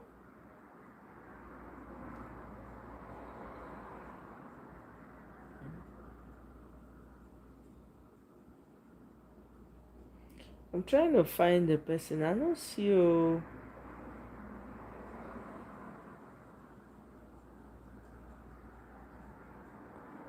Alleged marginalization, obedient movement excluded from key concerns over infrastructure funding. No, I hear say Bello Torji, they say that he don't surrender. Is that true? Nigeria. Hey. Oh my goodness. Hey. I'm not sure which one now. That one, Lily. Wicked gone, no more music. Yeah, another song will look failure. I'm telling you. Yeah, we talked about it several months ago. Yeah. I beg can they welcome? Help me tell them. May they like make una like make una like. May I share my link in case anybody want enter studio. Wahala no dey finish. I'm telling you, Kene. We don't even hear wetin you wan talk na. T-Pain no get wetin you wan talk. Lagos State never really studied well its drainage system and executed they don't. Let me tell you, Lagos State has no clue. They have clueless leaders. They gave room to clueless leaders. In the midst of bright people, they chose clueless leaders because of stomach infrastructure, party every day, party all night. That's all. Speak accent, that is it. I'm telling you, Lagos people are worse. Forget. The reason why Lagos is still is because of the businesses that other people brought to Lagos. I'm telling you. And the original Lagosians has dreadlocks on News Central. Who get Dr. Mo get dreadlocks? Oh, are you referring to Dr. Mo? Is News Central? I mean News Central now. I don't see who get dreadlock. Do you know the title of the news? Is it in videos or is it still in a live show? Because if it is live, then let me see. Let me see if I can check it. Let people who mean well for this country. Hey, see Ologo. Ologo wo muwa. What are you benefiting? See River. If he is your brother. This is wild. I'm checking the live feed now to see. Maybe I can. My goodness, this is crazy. Lagos is submerged underwater, for crying out loud. This is the Lagos they said he built. Oh, he built it and forgot to do drainage. This is terrible. Even in the north, they too, they are suffering from the flood. Every time they ever do anything about their wetin dem dey call am, the dam. Every time they open the dam, here it goes, flooding into people's homes. I can't find it though. Guy Lily, I no see am. Rather golly. Nigerian double standard. I'm telling you, my sister, serious double standard.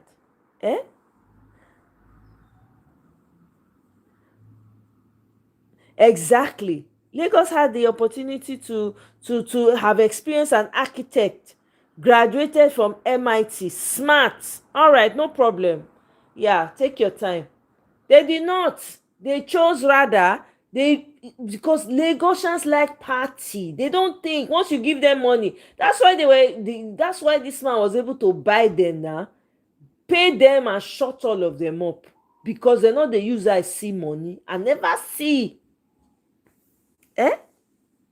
Look at people's houses, cars submerged in waters. People are not going to survive. So there'll be some people that will not survive that every year. Something that is avoidable to show you how much the government does not care. Every year, the same issues, and they are borrowing money. Trillions. You are saying you are not hearing T-Pain again, Ife. Wetin you wan come talk? You know say na insult na dey always collect. Wetin you wan come talk? He cannot face the people. Look at it now. Has it not been exposed that Peter Obi really truly won that election with a landslide? He's been exposed. Wetin you wan come talk? He knows his time is limited. Let them steal the money they want to steal. We collect that money back, shall we? Will not leave it for them, abeg. Ulasi is a career politician and today was caught. Yeah, he was caught in a lie today. Yeah. On Twitter, they've been playing all the videos where he spoke ill of Peter Obi. You no go make person dey lie. I'm telling you, just tell the truth. It doesn't matter. Just say yes. Yes. I spoke against him. Yes, absolutely. I have a right to change my mind. It's simple. Who is the person that you cannot? Which one be, if you catch me, I will leave politics? Then it's time for you to leave. You've said it with your mouth. So be it. Eh? He was, yeah, exactly. Arise News did a documentary how Lagos was going under. The lady that asked Sumahi about environmental assessment, they have buried that lady in the background. Of course, they demolished her house. Remember, that woman that asked about the environment, they demolished her house. They demolished for speaking up. And in fact, videos have come out. The house, the roads, the Calabar, whatever, express road that they claim they've built. Look at the gullies around, no drainage, nothing. Somebody did a video and was showing it. Like, look at it, oh. Look at the road that they said they just built. Calabar Expressway. Eh? They use and they collect money, they collect money, they collect money. Ah! It ends in 2027. No? We have to tell ourselves. I was listening to, there was a video that a Ghanaian, it was Mama Echo that even sent me that video. The guy they talk, I won't cry. When they talk about the Nigeria, when he know, I want to cry as they talk. Ah! Look, when I hear wetin Charlie Boy talk, he say, I'm hoping to see Reagan die come 2027. Blood will flow. Before it gets better, it will get worse. Okay, let's listen to what he had to say. A vote, the corruption we dey now, it passed the one we did for Buhari time, times 10. Let this bus stop issue not be a distraction. Okay, I'll check it out. This is quite a toxic Alleged environment. marginalization. In this New Central, right? does anything grow? That one, Lily. All I'm interested in right now, will our vote count in 2027? How do we get these monsters away from leadership position? It's all about a fictive pass, Mr. B. That's what they've come to do. For the people stealing our national patrimony, you go see Igbo man there, you go see Hausa man there, you go see Yoruba man there. All the tribes are represented in the stealing. We know the game now, but I'm hoping to see rig and die come 2027. Blood will flow. Before it gets better, it will get worse. What was the question?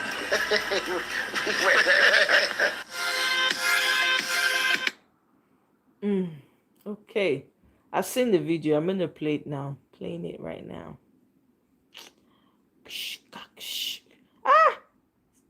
This Ulasi man, he mess up big time. If I just call it, just say. Members of the Obedient Movement have formally petitioned Peter Obi, alleging marginalization within the African Democratic Congress-led alliance, the ADC. The memo dated July 29th and Can you signed by guys hear National it? Coordinator Dr. Tanko Yunusa accuses coalition leaders of systematically excluding obedient loyalists from key meetings and decision-making processes. Listing the grievances, Tanko cited lack of inclusion in major deliberations. According to him, none of OB's loyalists was deemed good enough to share a table with the ADC decision makers. Several of our designated representatives and members were reportedly excluded from crucial meetings where major decisions affected the coalition. This creates an impression of marginalization and undermines trust, which is essential for building a sustainable partnership, he lamented. Join us this morning on Breakfast Central to discuss this is a member of the Obedient Movement, Justin EJ. A warm welcome to you, Justin. It looks like there's This one, trouble I in never see paradise. this one. Maybe he's been barely around though. a few This is months the first time since, I'm this coalition kicked noticing off, and him. we're already seeing it's getting a bit rocky. A bit of fire on the mountain. Yes. So could you share with us what the issue is with the Obedient Movement and the ADC at the moment? Thank you. Good morning. Thank you for having me. There is no trouble in paradise. All is well within the movement, and I would like to within the movement. Yes. I'm talking about ADC. Yes, the coalition. I heard you. I heard you loud and clear. So here's the thing. People need to understand that the Obedient Movement, first of all, is not a political party. At the risk of stating the obvious, we are not a political party. We are a movement that has coalesced around the person of Peter Obi. Peter Obi is our political party. Peter Obi is the reason why the movement exists. Peter Obi is the reason why we do the things that we do. The coalition is a work in progress. Obviously, there's the stages of forming, norming, storming, when you're trying to put a team together. These things will happen. But let us not dwell on what is typical for when you're trying to put a group together. There is no problem that rises to the level of being called a trouble in paradise. Oh, can you now understand your question? That lady that was asking Umahi, right? Shebi that girl they work for Arise News now. I don't know. Yeah, I think she's working in Arise News. Okay, she's on leave. I see. Okay. Okay, it was somebody else I thought you were talking about. All right, got it.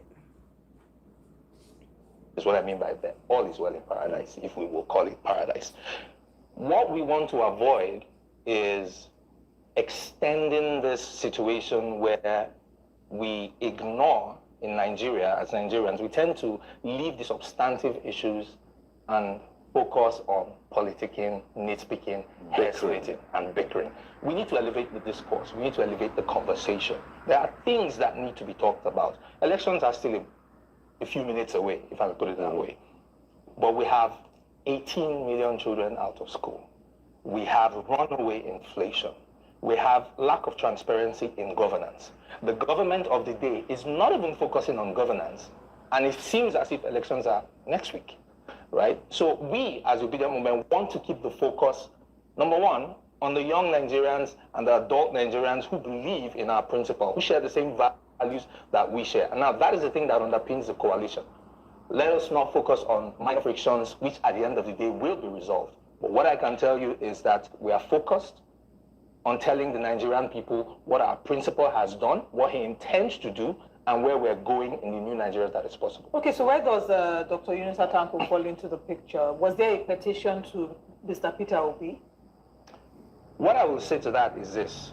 There may be ripples of disaffection amongst people, but the leadership of the Obedient Movement is focused on everything that I just said, including Dr. Yunusa Tanko, right? So people may say one or two things and do not believe everything you see out there. At the risk of not divulging much, because there's a lot that's going on. There's a lot of sensitivities that are surrounding the issue. But I can tell you that Dr. Yunusa Tanko is focused on what I just said, which is the mission of building out the obedient structure.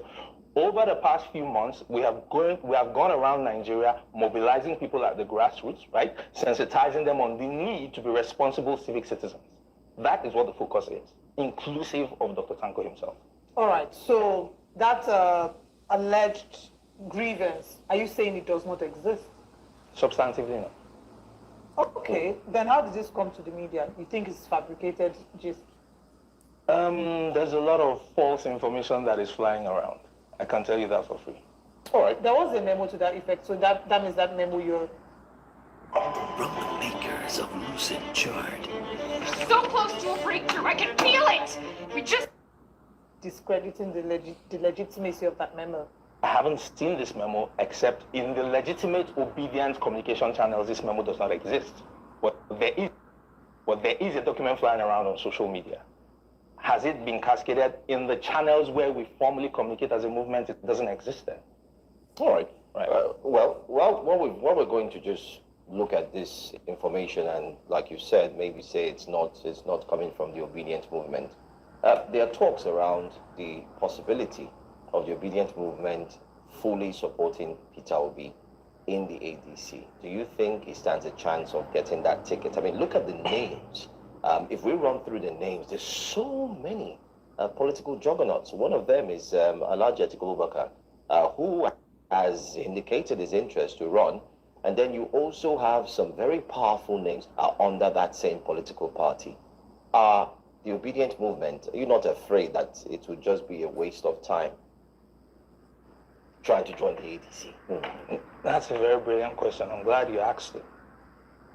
Let me take you back to 2022, in the months and in the year leading up to the elections, when they said that the obedient movement was 4 people tweeting in a room, when they said that we did not have a structure, when they said that Peter Obi had no hope and a prayer in the election, when Peter Obi was denied the ticket of the PDP and when he left. And then let's fast forward to the election itself and post-election. Assuming without conceding that Peter Obi indeed scored 6.1 million votes, which is what we woke up and INEC had declared, without having one single governor, without having one single senator, without having a structure, we are not afraid of anything. We did it before. And if anything, Nigerians are way more aware, way more awake to the issues of the day. There are people vying for the ticket, obviously. Like I said, it's an emergent situation. Conversations are ongoing. But I can tell you what Peter Obi has said. Peter Obi has said that he will be running for president. Not as anybody's vice.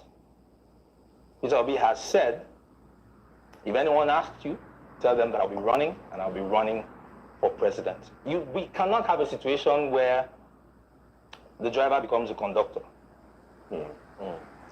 Right? He is eminently qualified to run for office. That doesn't take away from any other person's right to vie.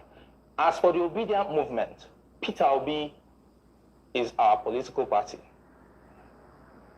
Peter Obi is the vehicle for Nigerians. We are running for office through him. But you can't run with the name. You need a party to ride on. Exactly. Obviously. And that brings me to this question.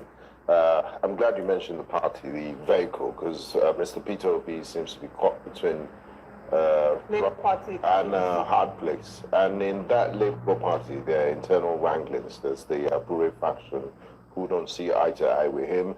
And then in the ADC coalition is going up against political juggernauts, and there's no guarantee that he will emerge as the flag bearer of the ADC. So where does that leave him politically as we inch towards 2027? And honestly, next year, politicking will begin, and elections is just past the first quarter of 2027. So what are his strategies, or what happens if, you can't go back to your base, Labour Party, and then you don't emerge as the coalition candidate in ADC? It's very important in contemplating these issues that we do not establish a false premise for the conversation. Peter Obi is a member of the Labour Party today. The coalition is not...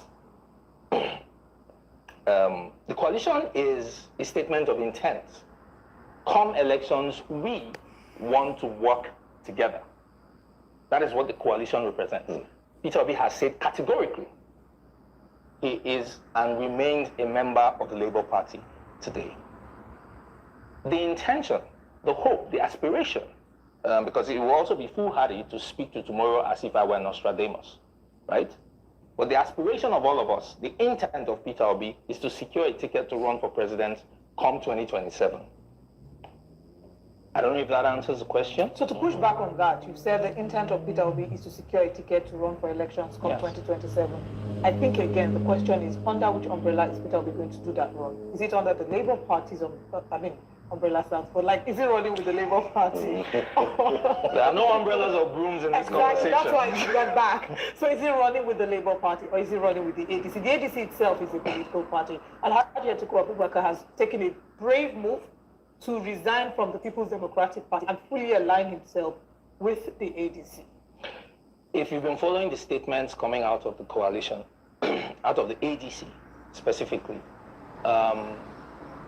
they have exempted certain members of the coalition from the requirements to resign from their parties. Oh. Yeah. So that's... Hey, Sid, welcome. Again, I will not dwell in the realm of speculation, but I will state categorically what intent and aspiration is, as declared by the principal himself, Peter Obi. And how does he intend to have? I do know he's very popular in the southeast, many parts very of the popular in southwest. Nigeria.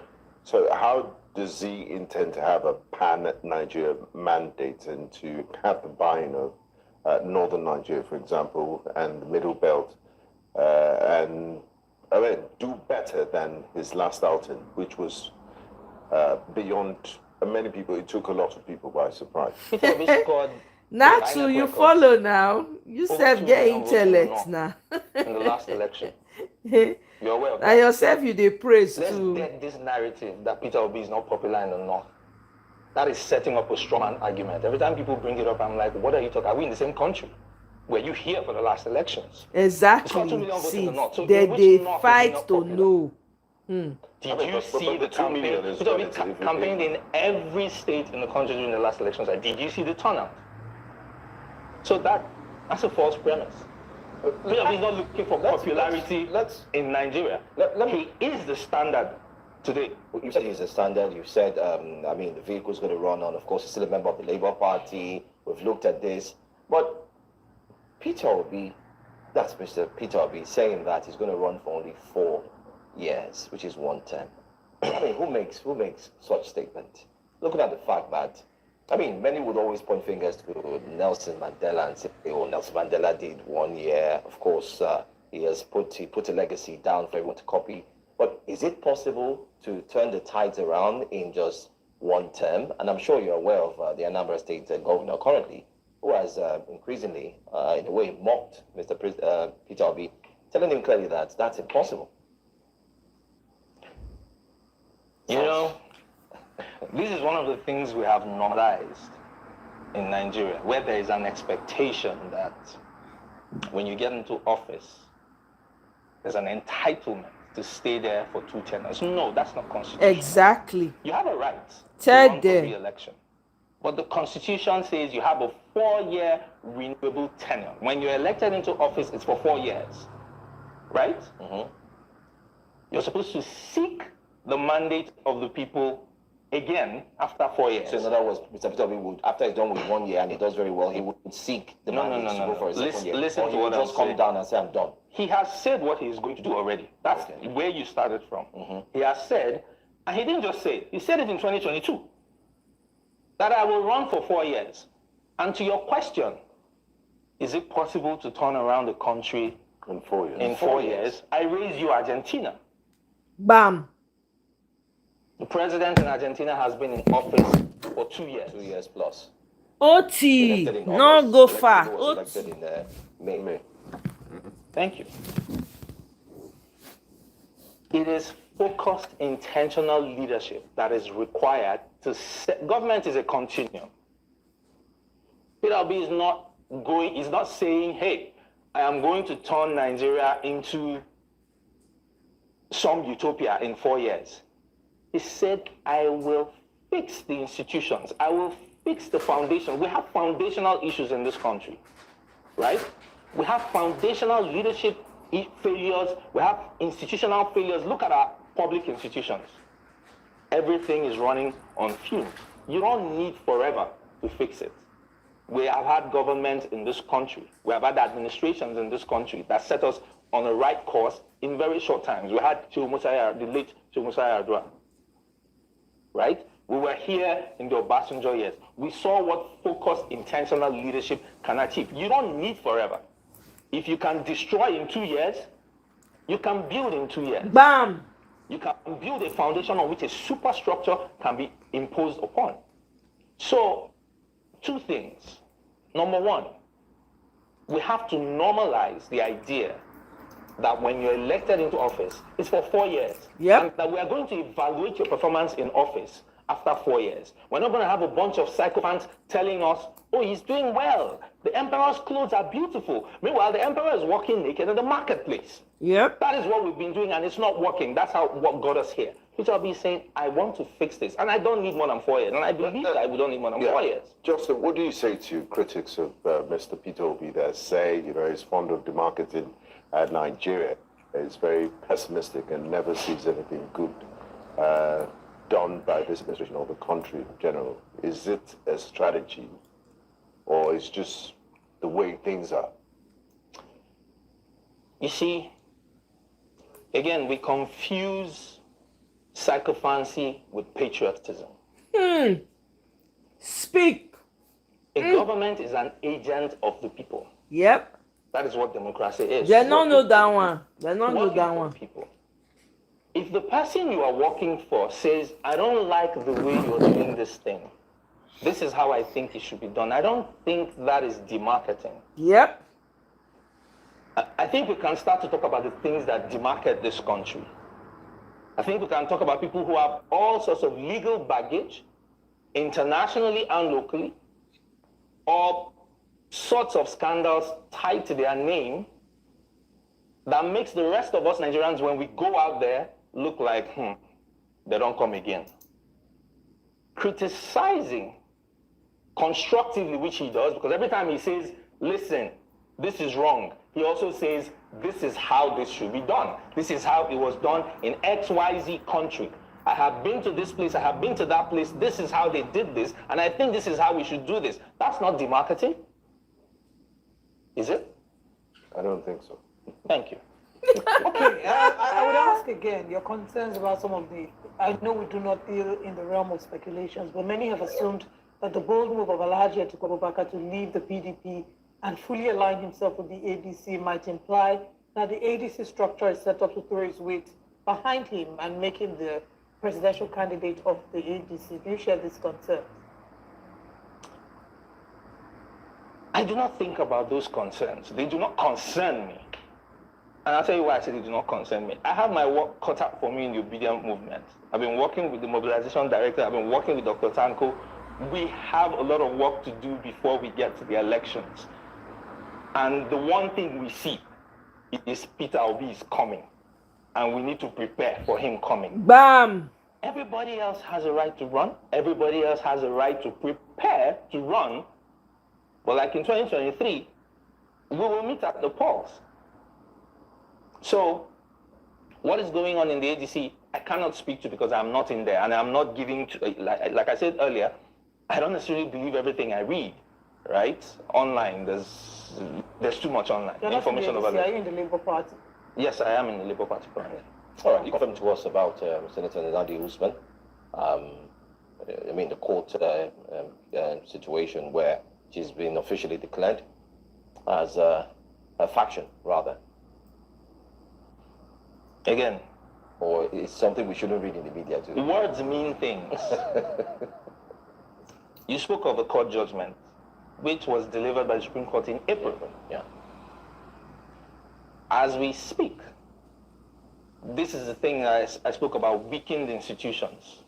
The Supreme Court has spoken about an issue concerning the Labour Party.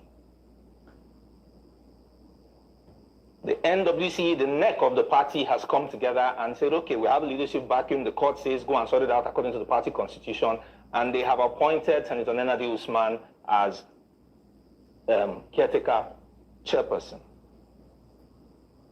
INEC has somehow failed to get the memo. As far as I know, engagements with INEC have led to we are still looking at the judgment. And I ask myself, the Supreme Court has spoken. If you disagree, what are you going to do? Absolutely nothing. You have no option but to comply. But for some curious reason, INEC is non-compliant. And so when we say there's a faction in the Labour Party, it's a head scratcher for me because what faction? The legal position is clear. The party organs have done what they need to do and appointed an interim leadership under which I serve. And we are going ahead to do the things we need to do. But there's mischief at play. We saw the last LG elections in Lagos, for instance. There was a lot of engagement with INEC to clarify what the position was for the records. Because if you go on the INEC website, you still see Julius Abure's name there. And that then becomes the source of truth. Because his name is on the website, then he's the chairman. Okay, so elections were coming, the LG elections were coming. The Lagos State chapter of the Labour Party engaged with INEC, with LASEC, with everyone, and met a brick wall. After the elections are passed, you now turn around and say, oh, we don't recognize all the candidates of the Labour Party. So it's like somebody is throwing a stone and hiding their hands afterwards. About the argument that Bayomi Arabambi has put forward, talking about who does INEC officially recognize as the Labour Party chairman. Last week we had Bayomi Arabambi on the show, and in sharing his thoughts about the Labour Party, especially His Excellency Peter Obi, he said that they would release a can of worms, that there were certain things that His Excellency Peter Obi did before the elections, and that if he doesn't take care, they would unleash mayhem. They would if he doesn't resign in 48 hours from the Labour Party, they will release everything to the public, and that they were aware.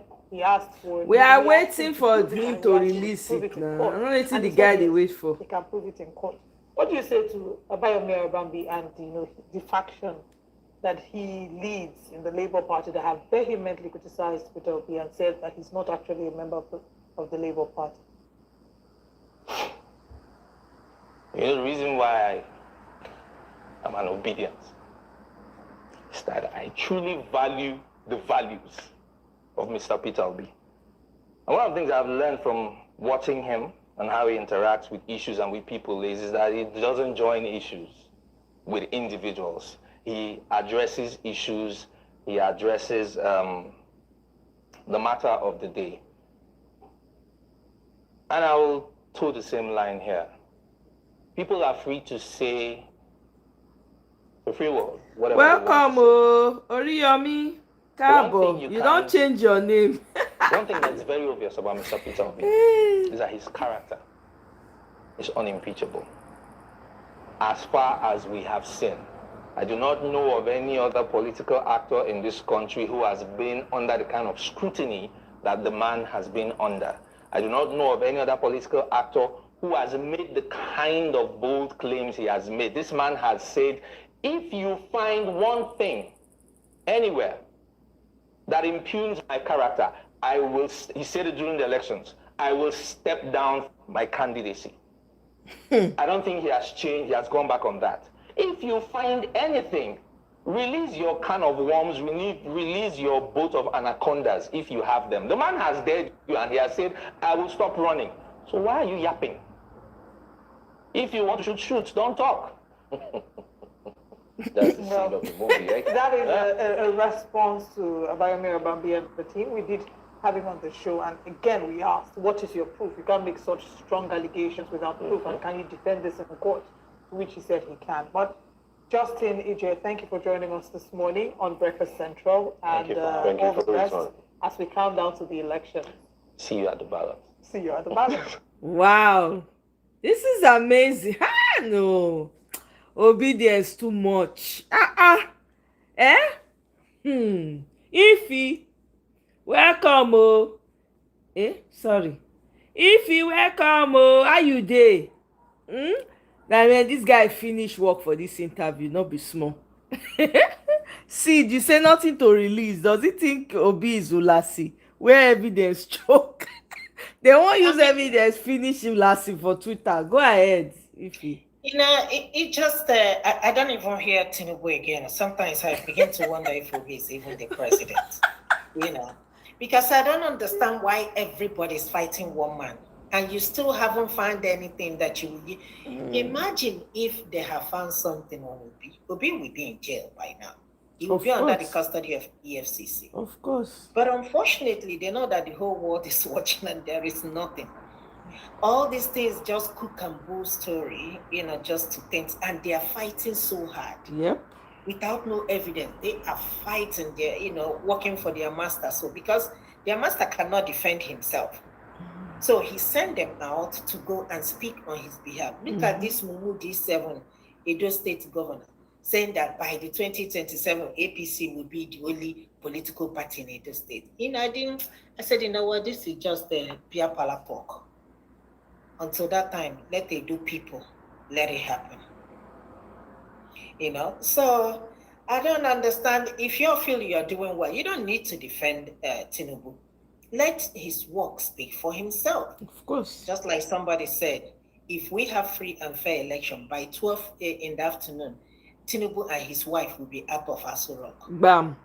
And they know that. Yep. Why all this? Just leave the election. Let us have the election. Why you all go fighting the northerners this, the southerners this and that? Why are you fighting? Let it speak for himself. Let the election speak. Let's have a free and fair election.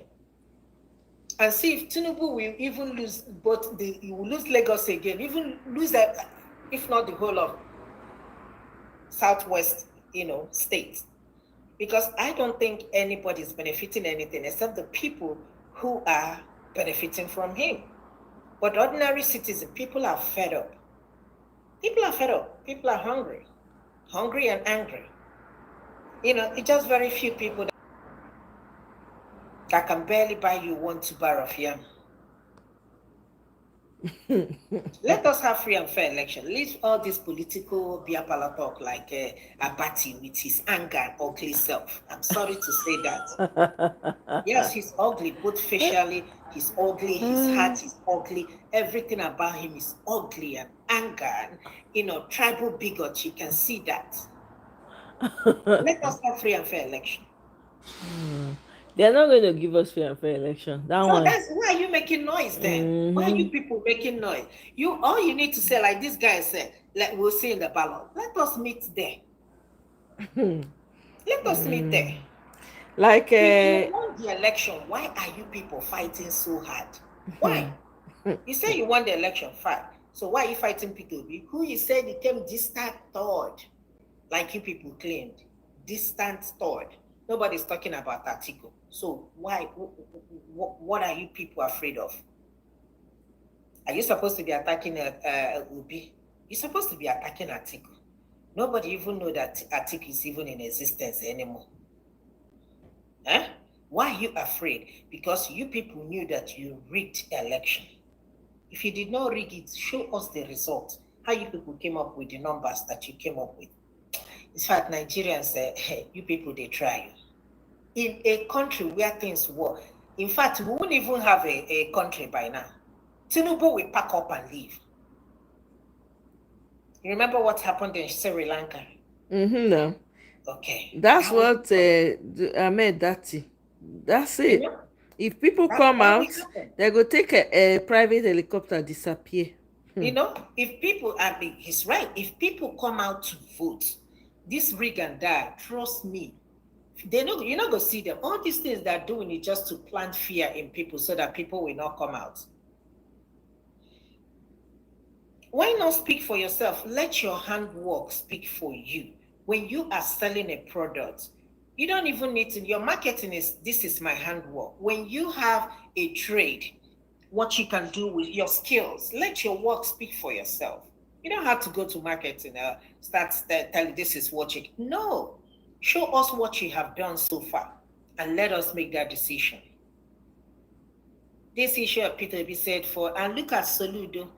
I don't want to curse him because I mean, not that I'm afraid of him.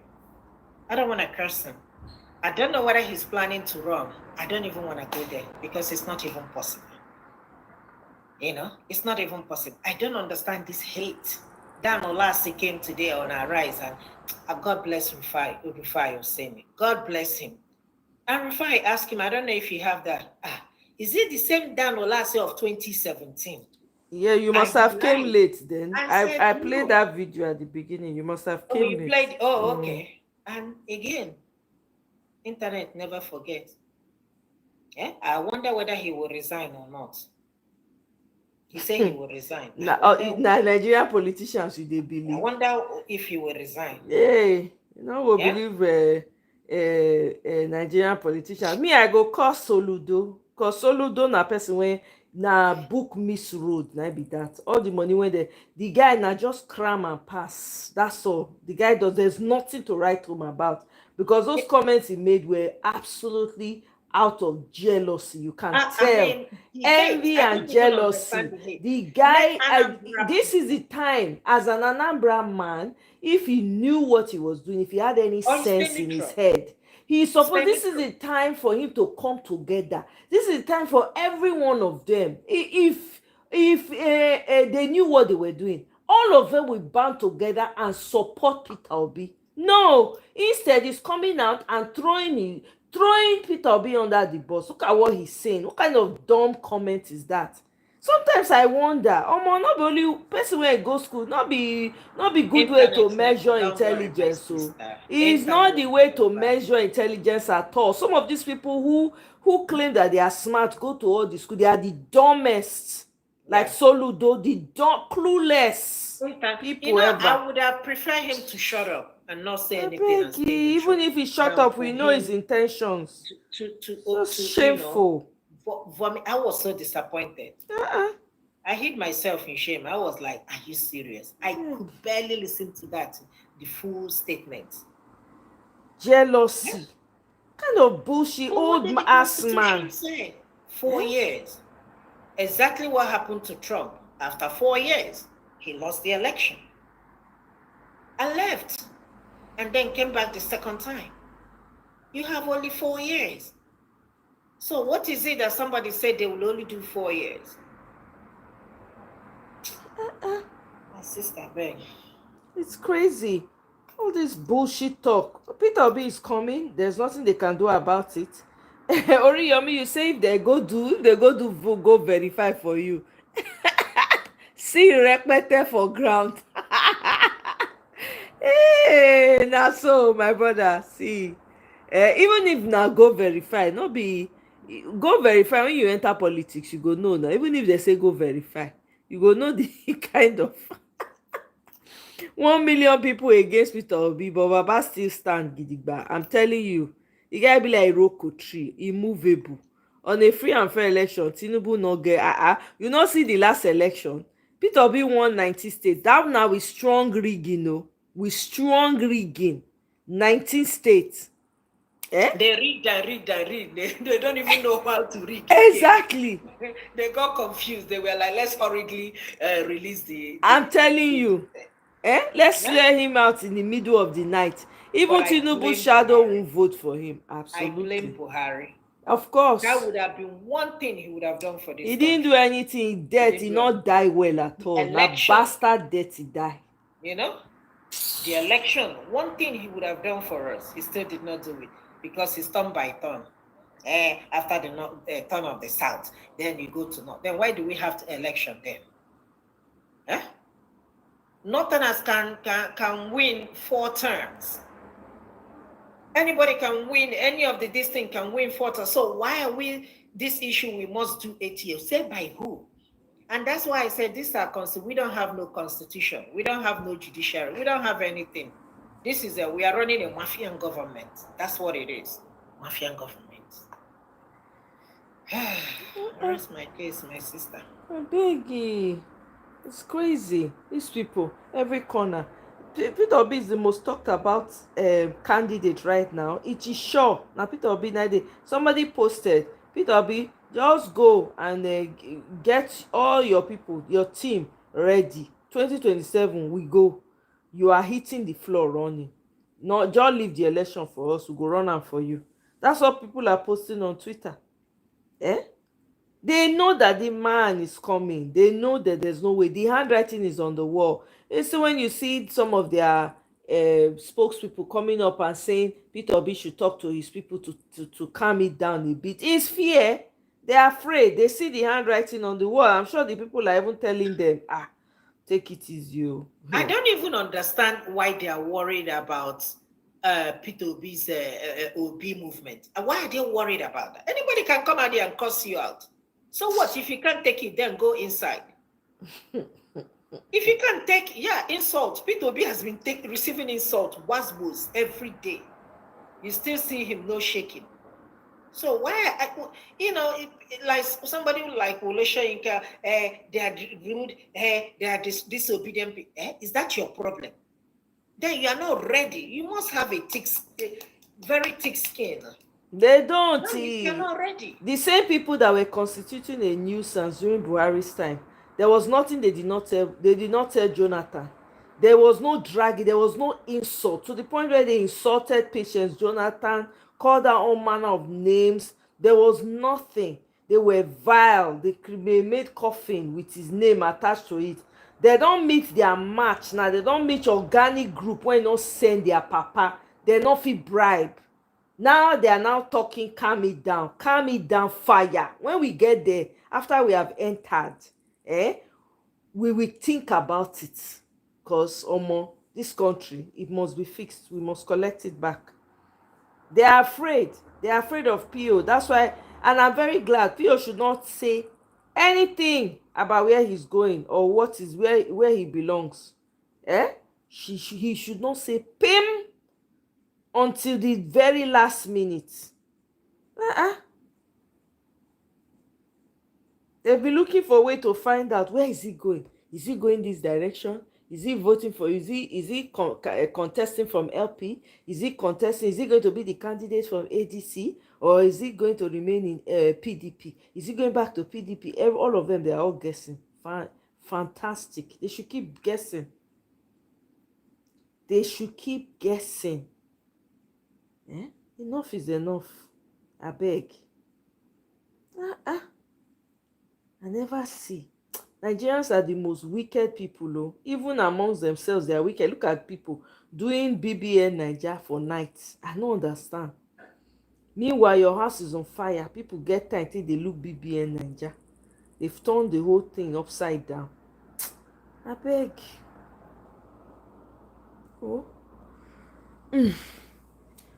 My people, make I wrap am up this evening. I'm calling it an early evening today. We dey talk the rest, because every day na something dey happen for Nigeria. Every day we have to keep abreast of what's going on. We have to make sure that we're sensitizing our people. We have to please go and join the block. Go and join the block. Go and join the obedient movement you have not yet joined. And 18-year-old people turning 18 now are now registering. If you have nieces and nephews that have just turned 18, please let them go and register to vote. Abeg, Peter Obi, na there we go leave am.